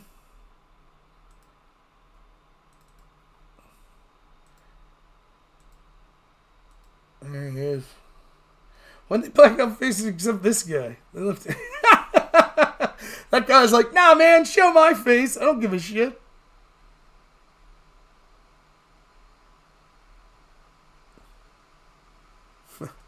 Funny. What'd you notice about Sam Bankman-Fried? They dropped all the charges that had to do with him giving illegal donations. Why? Because then the public might say, who was he illegally donating to? Same with Hunter Biden. Why will they be willing to charge him with tax things and gun crimes, but not FARA violations? It is quite clear that he failed to register as a foreign lobbyist. Thank you so much for the follow. Sorry, I can't read. McGaming, bro. Thank you. They may eventually have to charge Hunter Biden with FARA, but it will only be a last resort if there's enough public pressure.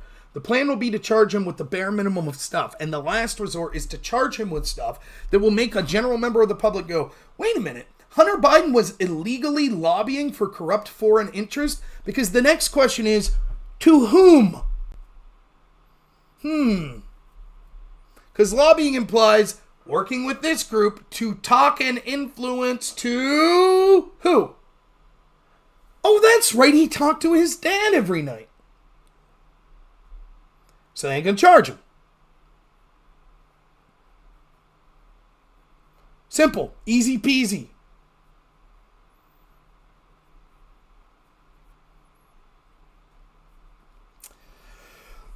right, anything else? Thank you so much, Admiral Gibbs, for the follow. I appreciate it. We go 10 minutes more. I don't know about that, the FTX. I can't remember all the details. Was there money that went through Ukrainian businesses? Maybe. But I'm not comfortable in saying yes.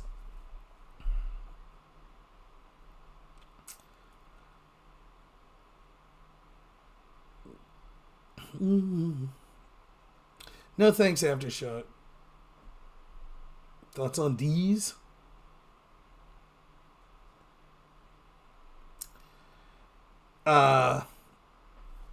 Anything else I saw? Let's check the old... I can't bring up Twitter really on my computer. It starts...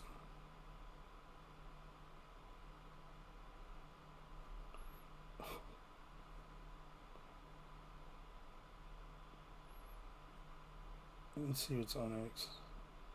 I had a fun interaction with someone on X today. I thought was fun. I ended up blocking them. But there was this person that, I think it was a woman, for the past 2 days has been trying to defend the Her report, and that, it's the same old arguments. The people that try to defend it go, but Biden didn't, he cooperated. Biden didn't cooperate. He knew for 6-7 years that he had classified material and didn't hand them over. He only cooperated after he weaponized his Justice Department to go after Trump for a crime that he knew he himself had committed, and then realized that the evidence was going to come out that he committed the same crime, so he preemptively gave the evidence of the crime back so that he could say, but I shouldn't be charged with the crime because after 7 years I gave the evidence back. Which is bullshit. Her report is bullshit in that it clearly outlines the evidence for the criteria that he committed a crime, but goes out of his way to say because Biden basically has dementia that he shouldn't be charged with that crime. So this person was trying to defend that and was saying there's no evidence of willful intent. When you say I have the classified stuff and you know you're not allowed to have classified stuff, that proves willfulness. Nonetheless, the person, I made a couple comments to, and then I was just off doing my own thing. One of the things that sometimes happens on X that I don't want to say I don't like, but that happens that I'm like, So I'll be like, I'm not a big account. So if I get notifications that someone liked a tweet or responded, like it'll show up on my phone. I use 7 notifications. But let's say I say something and then TLSKB and Aftershock start arguing underneath my post. That'll show up too a lot of times. Is notifications. And then I'll read it and be like, what? And then it's like, oh, that's not directed to me. That's in this conversation that these two people were having. So that's what was going on. And this woman, I said a couple things, but basically it was her arguing with someone else. And this, I believe it was a woman, was arguing, no, Biden cooperated. Trump didn't get charged for having classified material. He got charged because he violated a subpoena. And then she says, you ready for this? Anyone who violates a subpoena would be charged. If me or you do it, anyone would be charged. See a problem with that statement? That's what she says. No, Trump, there's no double standard. Clearly, Trump was just charged for violating a subpoena, and any of us that did that would be charged. Any person that did that would be charged. What's the problem with that statement? Hunter Biden, Eric Holder, Hillary Clinton's team. They weren't charged, so I bring that up. Then she goes, oh, no. Just, it's different types of subpoenas. Not showing up for a congressional subpoena is different because there was like lying and stuff like that. Okay, how about Hillary's team deleting subpoenaed evidence? Your argument is Trump violated a subpoena. He obstructed by trying to hide evidence. Anyone who did that would be charged. Okay, Hillary's team did that. You know what her response is? She quoted from James Comey's press conference, no reasonable prosecutor would charge. So within 3 posts on X, I made her go for anyone would be charged if they tried to obstruct or violated a subpoena, to 3 posts later saying no reasonable prosecutor would charge someone who destroyed evidence and violated a subpoena. 3 posts it took. That's all it took.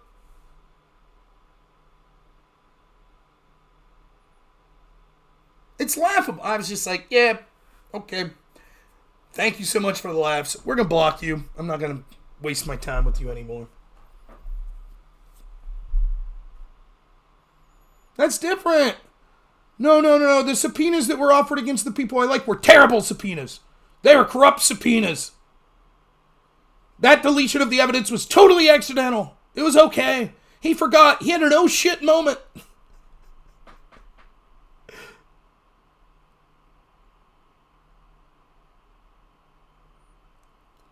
Things to look forward to here.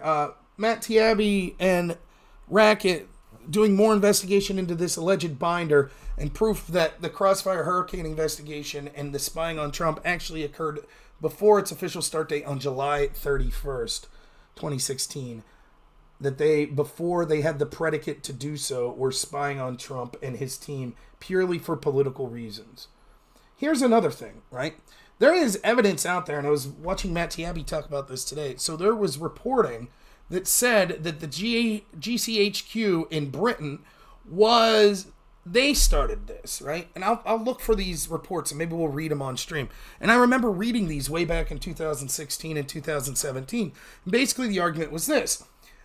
Even before Crossfire Hurricane opened, British allies started to hear conversations that were very troubling to them and started to pay attention about Trump's associates and conversations they were having with Russians. And then they were back-channeling that information even before the opening of the FBI's investigation into Trump associates, saying, look, we're worried about Trump and his team. They might be colluding with Russians. What were those calls? Because the allegations in the Steele dossier were all bullshit. So what were the calls they're talking about? Weird, they never came up in the Mueller report. They didn't come up in the FBI report. Why? They looked at this for 3 years. They were never able to find these calls that were so skeptical. Where are they? Why shouldn't British intelligence have to answer for this? Either they have evidence that they intentionally didn't cooperate and share with the FBI and Mueller, or they were told by the Obama administration to start collecting data, which is what Matt Taibbi and Michael Schellenberger are arguing that they have proof of. Or the third option is, on their own, they decided with no predicate to spy on Trump's team. If it's option one, shouldn't our U.S. intel be furious that the UK, supposedly our greatest ally, intentionally withheld evidence that Trump's team was colluding with Russia and is still doing so nearly 7 years later? 8 years later? If it's option two, and the Obama administration ordered or requested that Britain bump 26 Trump associates, as is being reported, how is that not continuing evidence of the biggest political scandal in the history of the United States?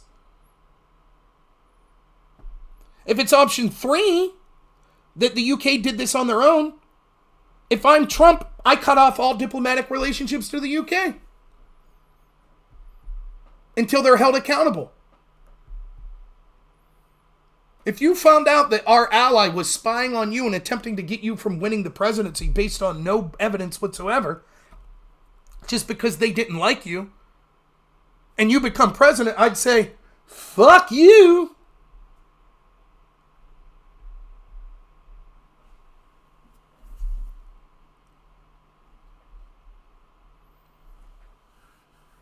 Schellenberger reporting is interesting. They were reporting more evidence that Brennan intentionally covered up the fact that the CIA had credible evidence that Russia would rather have Hillary Clinton win than Donald Trump.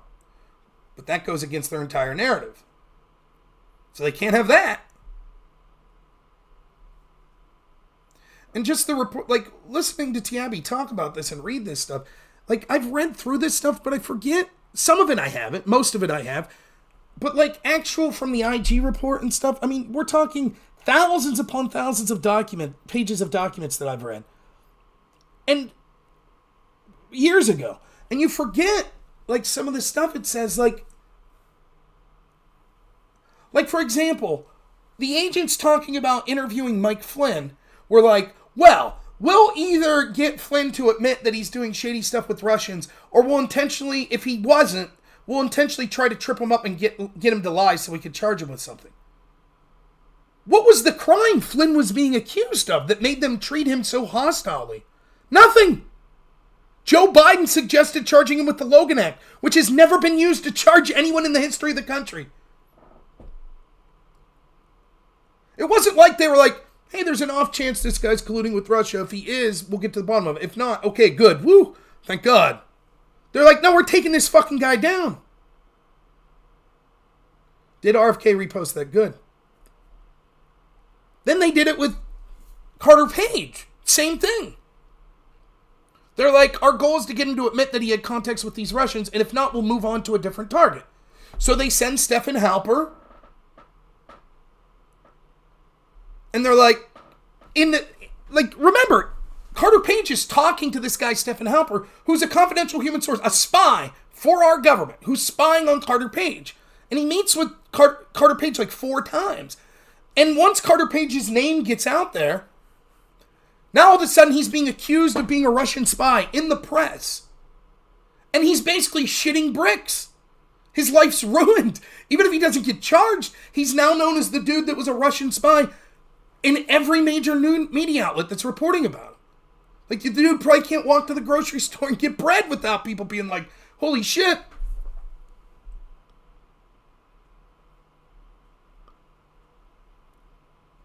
So he meets with Stephen Halper, and he's basically like, I don't know what the fuck's going on. Now remember, he doesn't know Stephen Halper's a spy that's spying on him.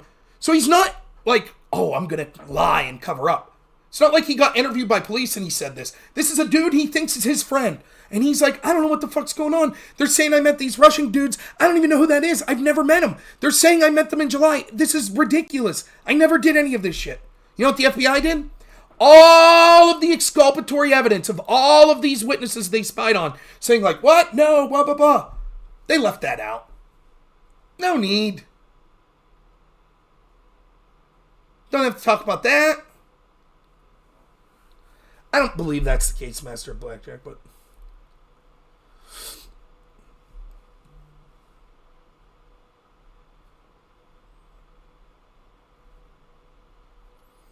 Stephen Halper got paid $400,000. I didn't know this until today. Igor Danchenko, the suspected Russian spy, who the FBI had an investigation into in the early 2010s for being a Russian spy, that the investigation from the FBI closed, not because they were satisfied he wasn't a spy, but because he left the country. Then they didn't pursue it when he came back. But someone that was credibly accused of being a Russian spy by the FBI was the primary subsource for Hillary Clinton's allegations. Her teams that she was paying for. Hillary Clinton paid a suspected Russian spy to get disinformation on Trump, accusing him of colluding with suspected Russian spies to get dirt on Hillary. They literally used as evidence the exact thing they were doing to make an accusation against Trump. And the FBI knew it. But what I learned today was that the FBI actually paid that suspected Russian spy $200,000. Your tax dollars went to pay a suspected Russian spy to spread disinformation to the FBI to spy on Donald Trump's team. Your tax dollars. How's that make you feel?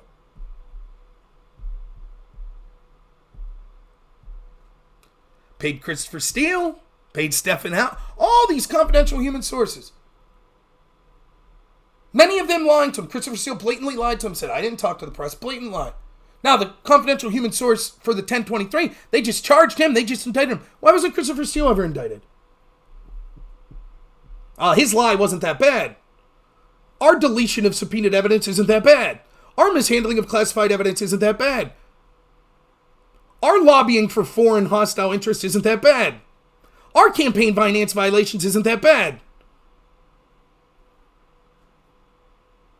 Yeah, Tiabi says that not only did they pay Igor Danchenko $200,000, but then Igor tried to bill the FBI for another $300,000 on top of it, and they said no.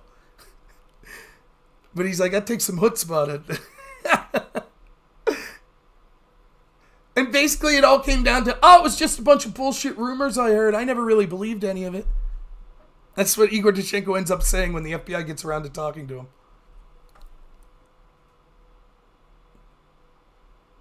The truth was, and again, look at that investigation compared to other times that we see similar situations occur. For example, Dianne Feinstein. They find out that she has a driver that was a Chinese spy for 10 years. Now imagine instead of going to Dianne Feinstein's team and saying, look, You got to get rid of this person. We're investigating, blah, blah, blah. Imagine they said, you know what we'll do? We'll spy on everyone.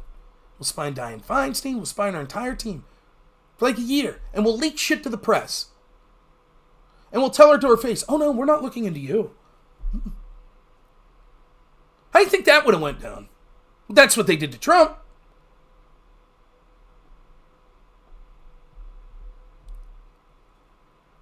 It's laughable. When you hear about this, you're just like, and like Matt Taibbi was saying, he's like, the thing is, he's like, once all the shit broke, that it was bullshit, Matt Taibbi's like, I just thought like, oh, this was a story that the media got wrong, that the FBI got wrong. He's like, but it's not that.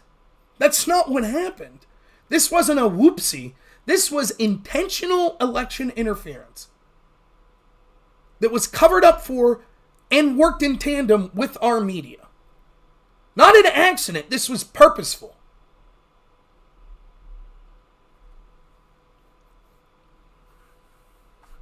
And they have nothing.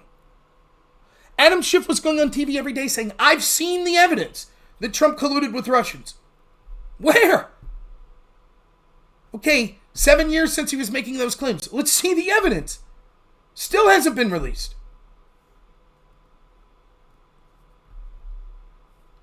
And no one talks about anything. Oh, that's so long ago. 7 years ago. If you go watch that Mike Benz interview with Tucker Carlson, where does he say the tipping point was? He says, here's the problem. You had all these tools, right? So in 2014 with Crimea, right? All of a sudden, sort of the Western world is like, uh-oh, maybe the free internet that we've been using to help color revolutions in countries we don't like, maybe it could be used in countries we do like, and bad actors having revolutions there. Or the people getting upset there. We don't want that. We want Poroshenko. We don't want Yanukovych supporters. We don't want that. And then they see Trump, and then they see Brexit, and they start to realize, uh-oh, they could take down the international world rules-based order by basically collapsing NATO without firing a shot, because if Marine Le Pen wins in France, and Donald Trump wins, and Nigel Farage would win in UK, and the wrong person would win in Italy, and the wrong person wins in Spain, all of a sudden these are populist nationalist movement that wouldn't be concerned about treaties like NATO, organizations like the EU. So that's a threat to democracy. What was the threat? That the voters might vote in a way that they don't like, because they define democracy as our institutions and what we decide. And if the people's vote goes against that, then they are a threat to democracy. That's how they invert the language. You thought democracy was the people get to vote. No, they say democracies are the institutions get to vote. And if the people are antithetical to the institutions, then they're a threat to democracy.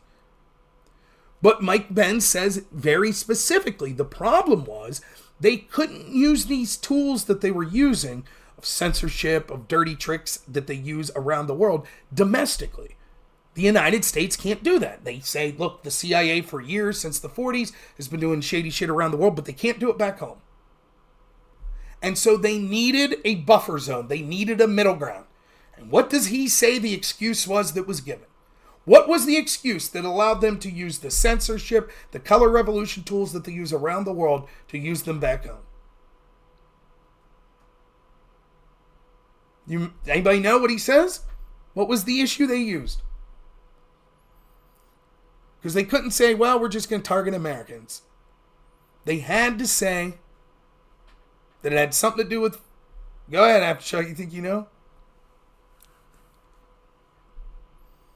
Can't target Americans, so what was it?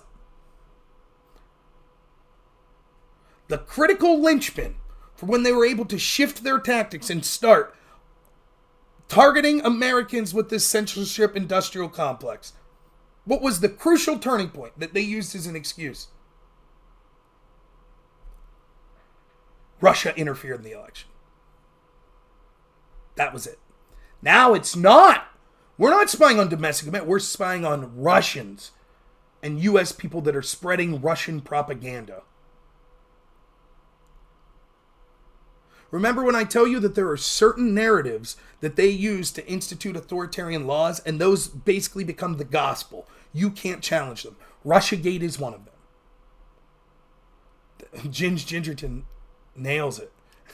Russiagate is one of them. And so here we are 8 years later, and most right-wingers, they don't want to talk about it. Well, it's a long time ago. What about the Erdogan trial of Trump? That's very important, don't get me wrong. But do you understand now why I was foaming at the mouth and talking about how a huge scandal this was in 2016 and 17 and 18 and 19 and 20 and 21 and 22 and 23? And people were like, we get tired of hearing it. But okay. Well, it's not that the Patriot Act was the start. The Patriot Act did something else that was nefarious. But Mike Benz outlines this quite clearly. Most of the internet technology that you know was created with the help of places like DARPA and the CIA. And from 91 until about 2016, the U.S. and Western intelligence agencies felt that a free internet was actually beneficial to them. Because they realized, if you, like, let's say you have a country like Egypt and you don't like the leadership in Egypt. Before, when you would do color revolutions, it would require more nuance, more effort. You would have to send people on the ground, try to rile up people like student organizations and things. And you would have to have people that were basically seen as organic people that were in that country that you sent in, that you were trying to carefully craft a message. With the internet, it's remarkably easier. All you need to do is promote the correct messages and give people free speech, because there will be dissidents in almost any country. And so if you allow them to basically have speech that isn't controlled by their government, then people will speak up. And so you can imagine how this would work even in authoritarian regimes that maybe we could agree were bad. If the people were able to speak in Mao's China every day about how shitty things were, maybe it would have caused an uprising of people to get rid of Mao. But because they controlled the flow of information so much and detained people and made it near impossible for people to share information with each other, well, Mao went unopposed, basically. It wasn't until Crimea in 2014 that they started to be like, uh-oh. And then Brexit and Trump in 2016. That they were like, whoa, we have to control the biggest threat now are populist movements that we need to censor. So you're not wrong, Master of Blackjack. You could even go before the Patriot Act. There were things on the books that were basically giving the excuse to target Americans and take away our right to privacy. But certainly the Patriot Act's a terrible step in that. But when it comes specifically to the idea of the shift to internet censorship and censoring people back home, the linchpin of that is the excuse they used of Russia collusion.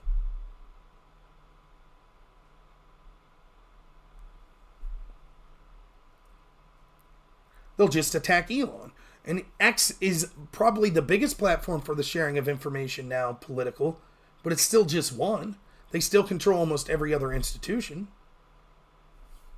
And Elon's not perfect. Let's not kid ourselves. But yeah, that's why I've said Elon holding Twitter and leaving it be a free speech platform is more of a threat to the establishment than Trump winning the presidency. They're going to come after Elon hard. CIA did fund the startup of Google, right? Yep, Russia collusion took the place of the war on terror. That's absolutely true. So when people wonder, like when you go back and you look at the narrative, and remember, like the IG, all people do is like, this is the left. Who is charged? Who is charged? Nothing to see here. They write off, like, the Durham report. How many of you have read the Durham report? How many of you have read Horwitz's IG report on Crossfire Hurricane and the mid-year exam, which was the investigation into Hillary and the investigation into Trump? How many of you read them? How many have read the Her report? I don't read them all. I'm just sitting here and bullshit you. Now, the IG report I've read, Durham report I've read, Her report I've read, but there are many, many, many reports that come out that I don't read. We're fucking normal people. We have lives. So it comes out and you allow the narrative to be controlled by people that are pro-establishment in the media. They're like, nothing to see here. A couple shady things that happened here, but no one was charged. No big deal. And moving on. Just like the Her report's happening right now as we speak. Let me ask you this. The Her report came out damn near 2 weeks ago. Do you think we'll be talking more about the Her report 2 weeks from now? No, we won't. The news cycle would have moved on. It's already over. It's already over. The worst day was the first day. And now they got through it and it's over. Nothing will be done. The outrage will wane. A new outrage will come up. They'll charge Trump with another crime. This will happen. That'll happen. Well, you're making a mistake to trust someone, read it, and then inform you. Of course, that's what we all do to some extent. But you might read it and come to a vastly, find a bunch of shit that I never even talked about. And so when you go back and you start looking at this shit, you're like, holy cow. It's so much worse than you think. One of the agents on Mueller's team, just for an example, his name's Barnett. And he's basically telling them over and over again, he claims, this is what he's telling, I think, the IG. He's like, I don't think we have a predicate for these FISA warrants. I don't see any evidence of collusion. This is what he's telling the FBI and the Mueller team. And so he's saying, I was telling them this, and it's basically falling on deaf ears. And he said, it felt like there was a get Trump attitude. And then he says, with Mueller's team, it wasn't even so much as get Trump. It was that all these people working on Mueller's team felt like they were going to be famous. We're going to do something like Watergate. We're going to be the lawyers that our names are going to be etched in history. We did this great thing. They wouldn't be etched in history if it's a great thing if they're like, we didn't find any evidence. No charges. So they had every incentive to be like, we're going to fucking do everything possible. And most of them didn't like Trump anyways.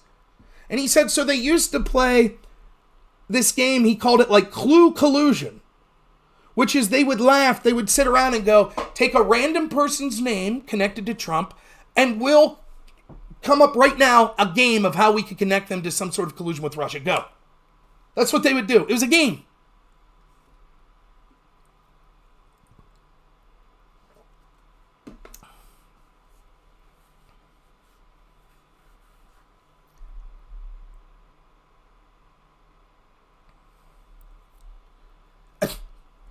No one gives a shit.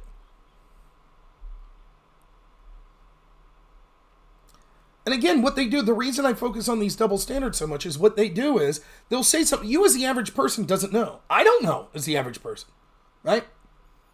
I'm not going to sit here and bullshit you and tell you that I'm incredibly nuanced and educated in real estate law, right? So what happens is this. Well, Donald Trump lied about the value of his home of Mar-a-Lago. He lied to get a loan. I saw this, what's her name? The one woman on The Five. A bunch of the left-wing accounts were posting this today. She said, here's what was wrong. Trump had 3 sets of books. He had 1 set of books for the bank, another for the tax collector, and a third that was the real set of books. And that's what illegal. You can't do that. Now that might sound reasonable. But I'd start to think about it. I'm like, well, now wait a minute. I don't really have books. But let's say I'm talking about the value of my home. I would basically have 3 numbers, and all of them would be legit. The first number would be the tax assessed number. So let's say, hypothetically, my house is $80,000. I think that's about what I paid for it.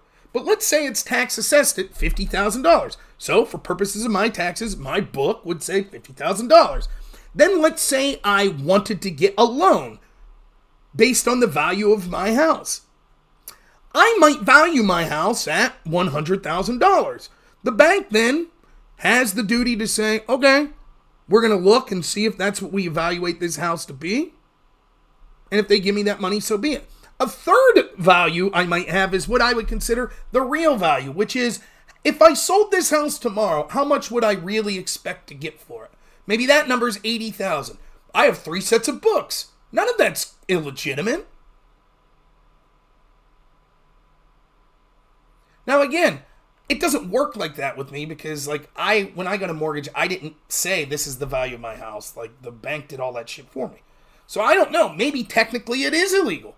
But it doesn't seem egregious. You're like, okay, I can see. But again, maybe the technical letter of the law is that's illegal. So don't listen to me. I'm not giving any financial advice. I don't know on that end. Here's what I do know. Lots and lots and lots and lots and lots and lots and lots and lots of people do this. Particularly those that are real estate investors and developers. And yet only Trump gets charged. That's what I do know.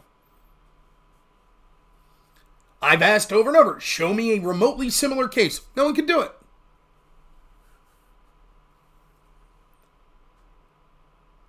They do this every single time. Trump mishandled classified information. Here's the law. You can't mishandle classified information. You're like, oh, okay. Yeah, I guess he broke the law.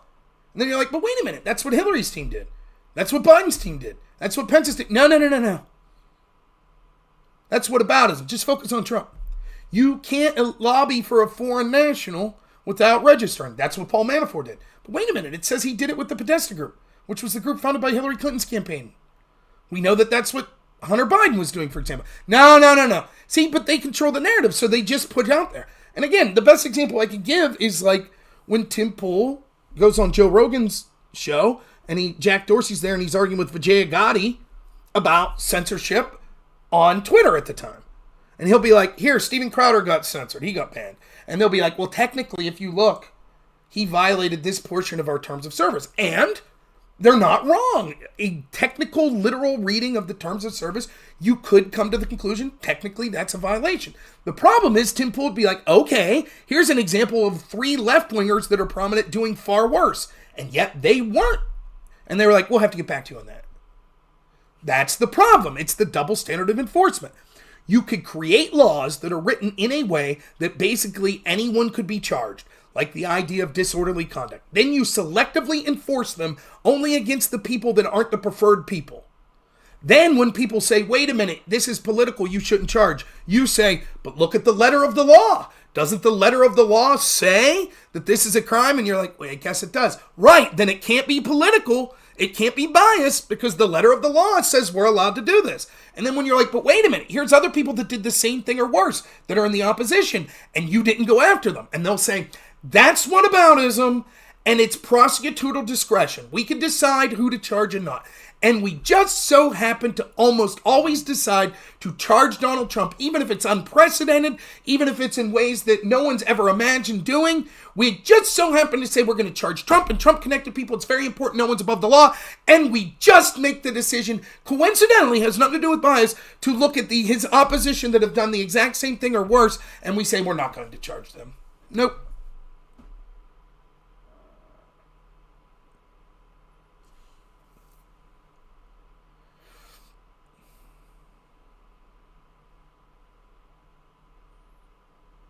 Yeah, that's a great example.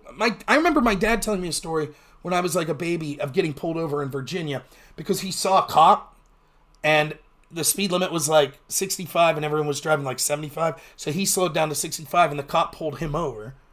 And my dad was like, I was going the speed limit. And he's like, yeah, but you're a danger because when the traffic's all going that fast, you have to keep up with them. You're actually more of a danger. And my dad was like, well, couldn't you pull me over for speeding then? And he's like, yeah. I could, but I wouldn't have, but I could have. But you should keep up with traffic. That's basically what's happening. Everybody's doing something, Trump does it, bam, charge Trump.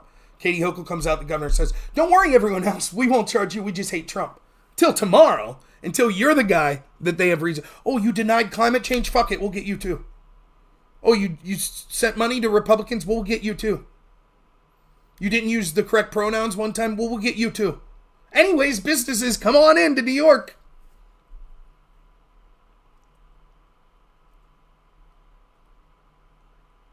That's right. That's exactly it. It's gonna be show me the person, show me the person, and I'll find you the crime. That's exactly what's going on. And it's blatant. And it doesn't matter. There's no amount of evidence.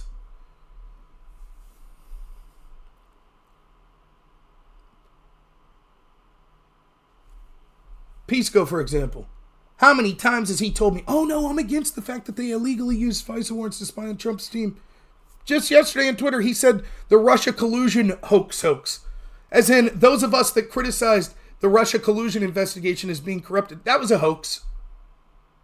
Now, he knows damn well that they illegally spied on Trump's team. Doesn't give a shit. Doesn't care at all. Now, the next time I debate him, he'll say, oh no, Rob, you know I was against it. You know I was against that. Oh, how dare you even insinuate that I wasn't against it? You called it a hoax. Oh, I meant other stuff. They talk out of both sides of their mouth. When they're talking to their audience, nothing to see here.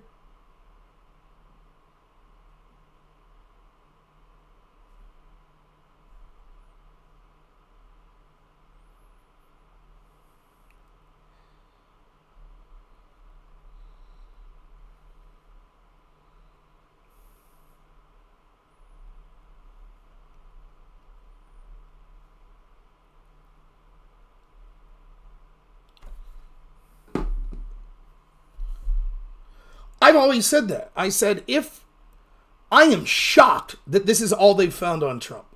I assumed anyone who's a billionaire or prominent enough to run for president or a national level political, if you dig enough, if you have unfettered access to every one of their financial records, every one of their communications, you'll find some crime. It might just be you didn't fill out paperwork on a mortgage properly, some sort of vague campaign finance, could be drug use, could be paying prostitutes, could be something more serious, but they'll find something. My guess is that would be 90 to 95% of people running for president or high Senate offices or that are billionaires.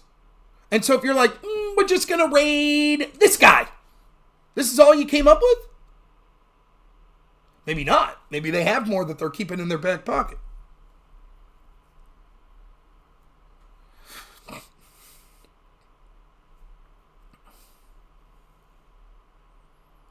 Just assume for a moment that was true. Assume that all the investigations up to this point were completely politically motivated, which they are.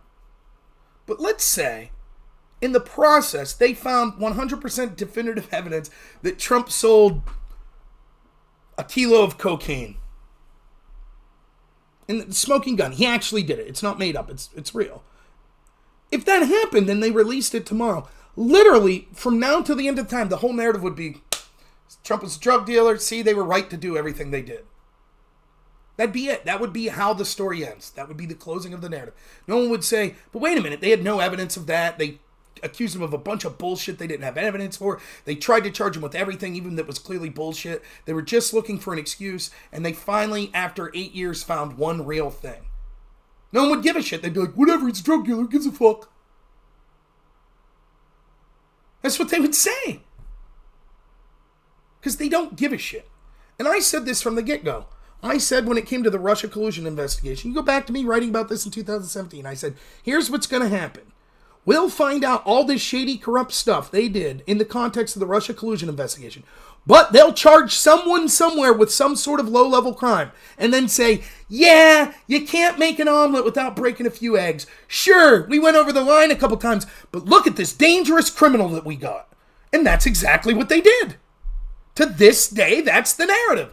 But look at how many people they charged with crimes, the Russians and stuff, so I don't know what you're talking about. It wasn't a hoax.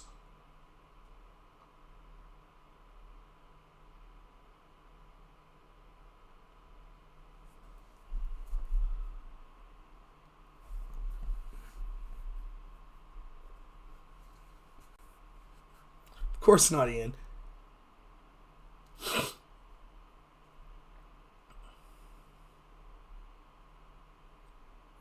All right, we're going to wrap up. It's 11 o'clock. Sounds like a good time. I will not be streaming tomorrow. Maybe I will Wednesday. Tomorrow, I am taking my son to his first ever sporting event. We're going to see the Pittsburgh Penguins. So I can't wait. It should be a lot of fun. I should raid someone, though I'm afraid bringing up... I have all my windows closed because my computer keeps crashing. I'm afraid if I bring up a window, it'll... Well, let's see. Who we raiding?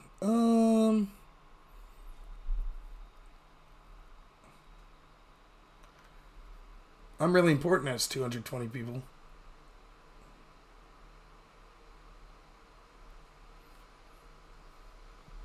Raid him. I will enjoy the game. I think it's going to be a lot of fun. I just hope it's not too loud for the little guy. No, I'm not raiding robnoerr.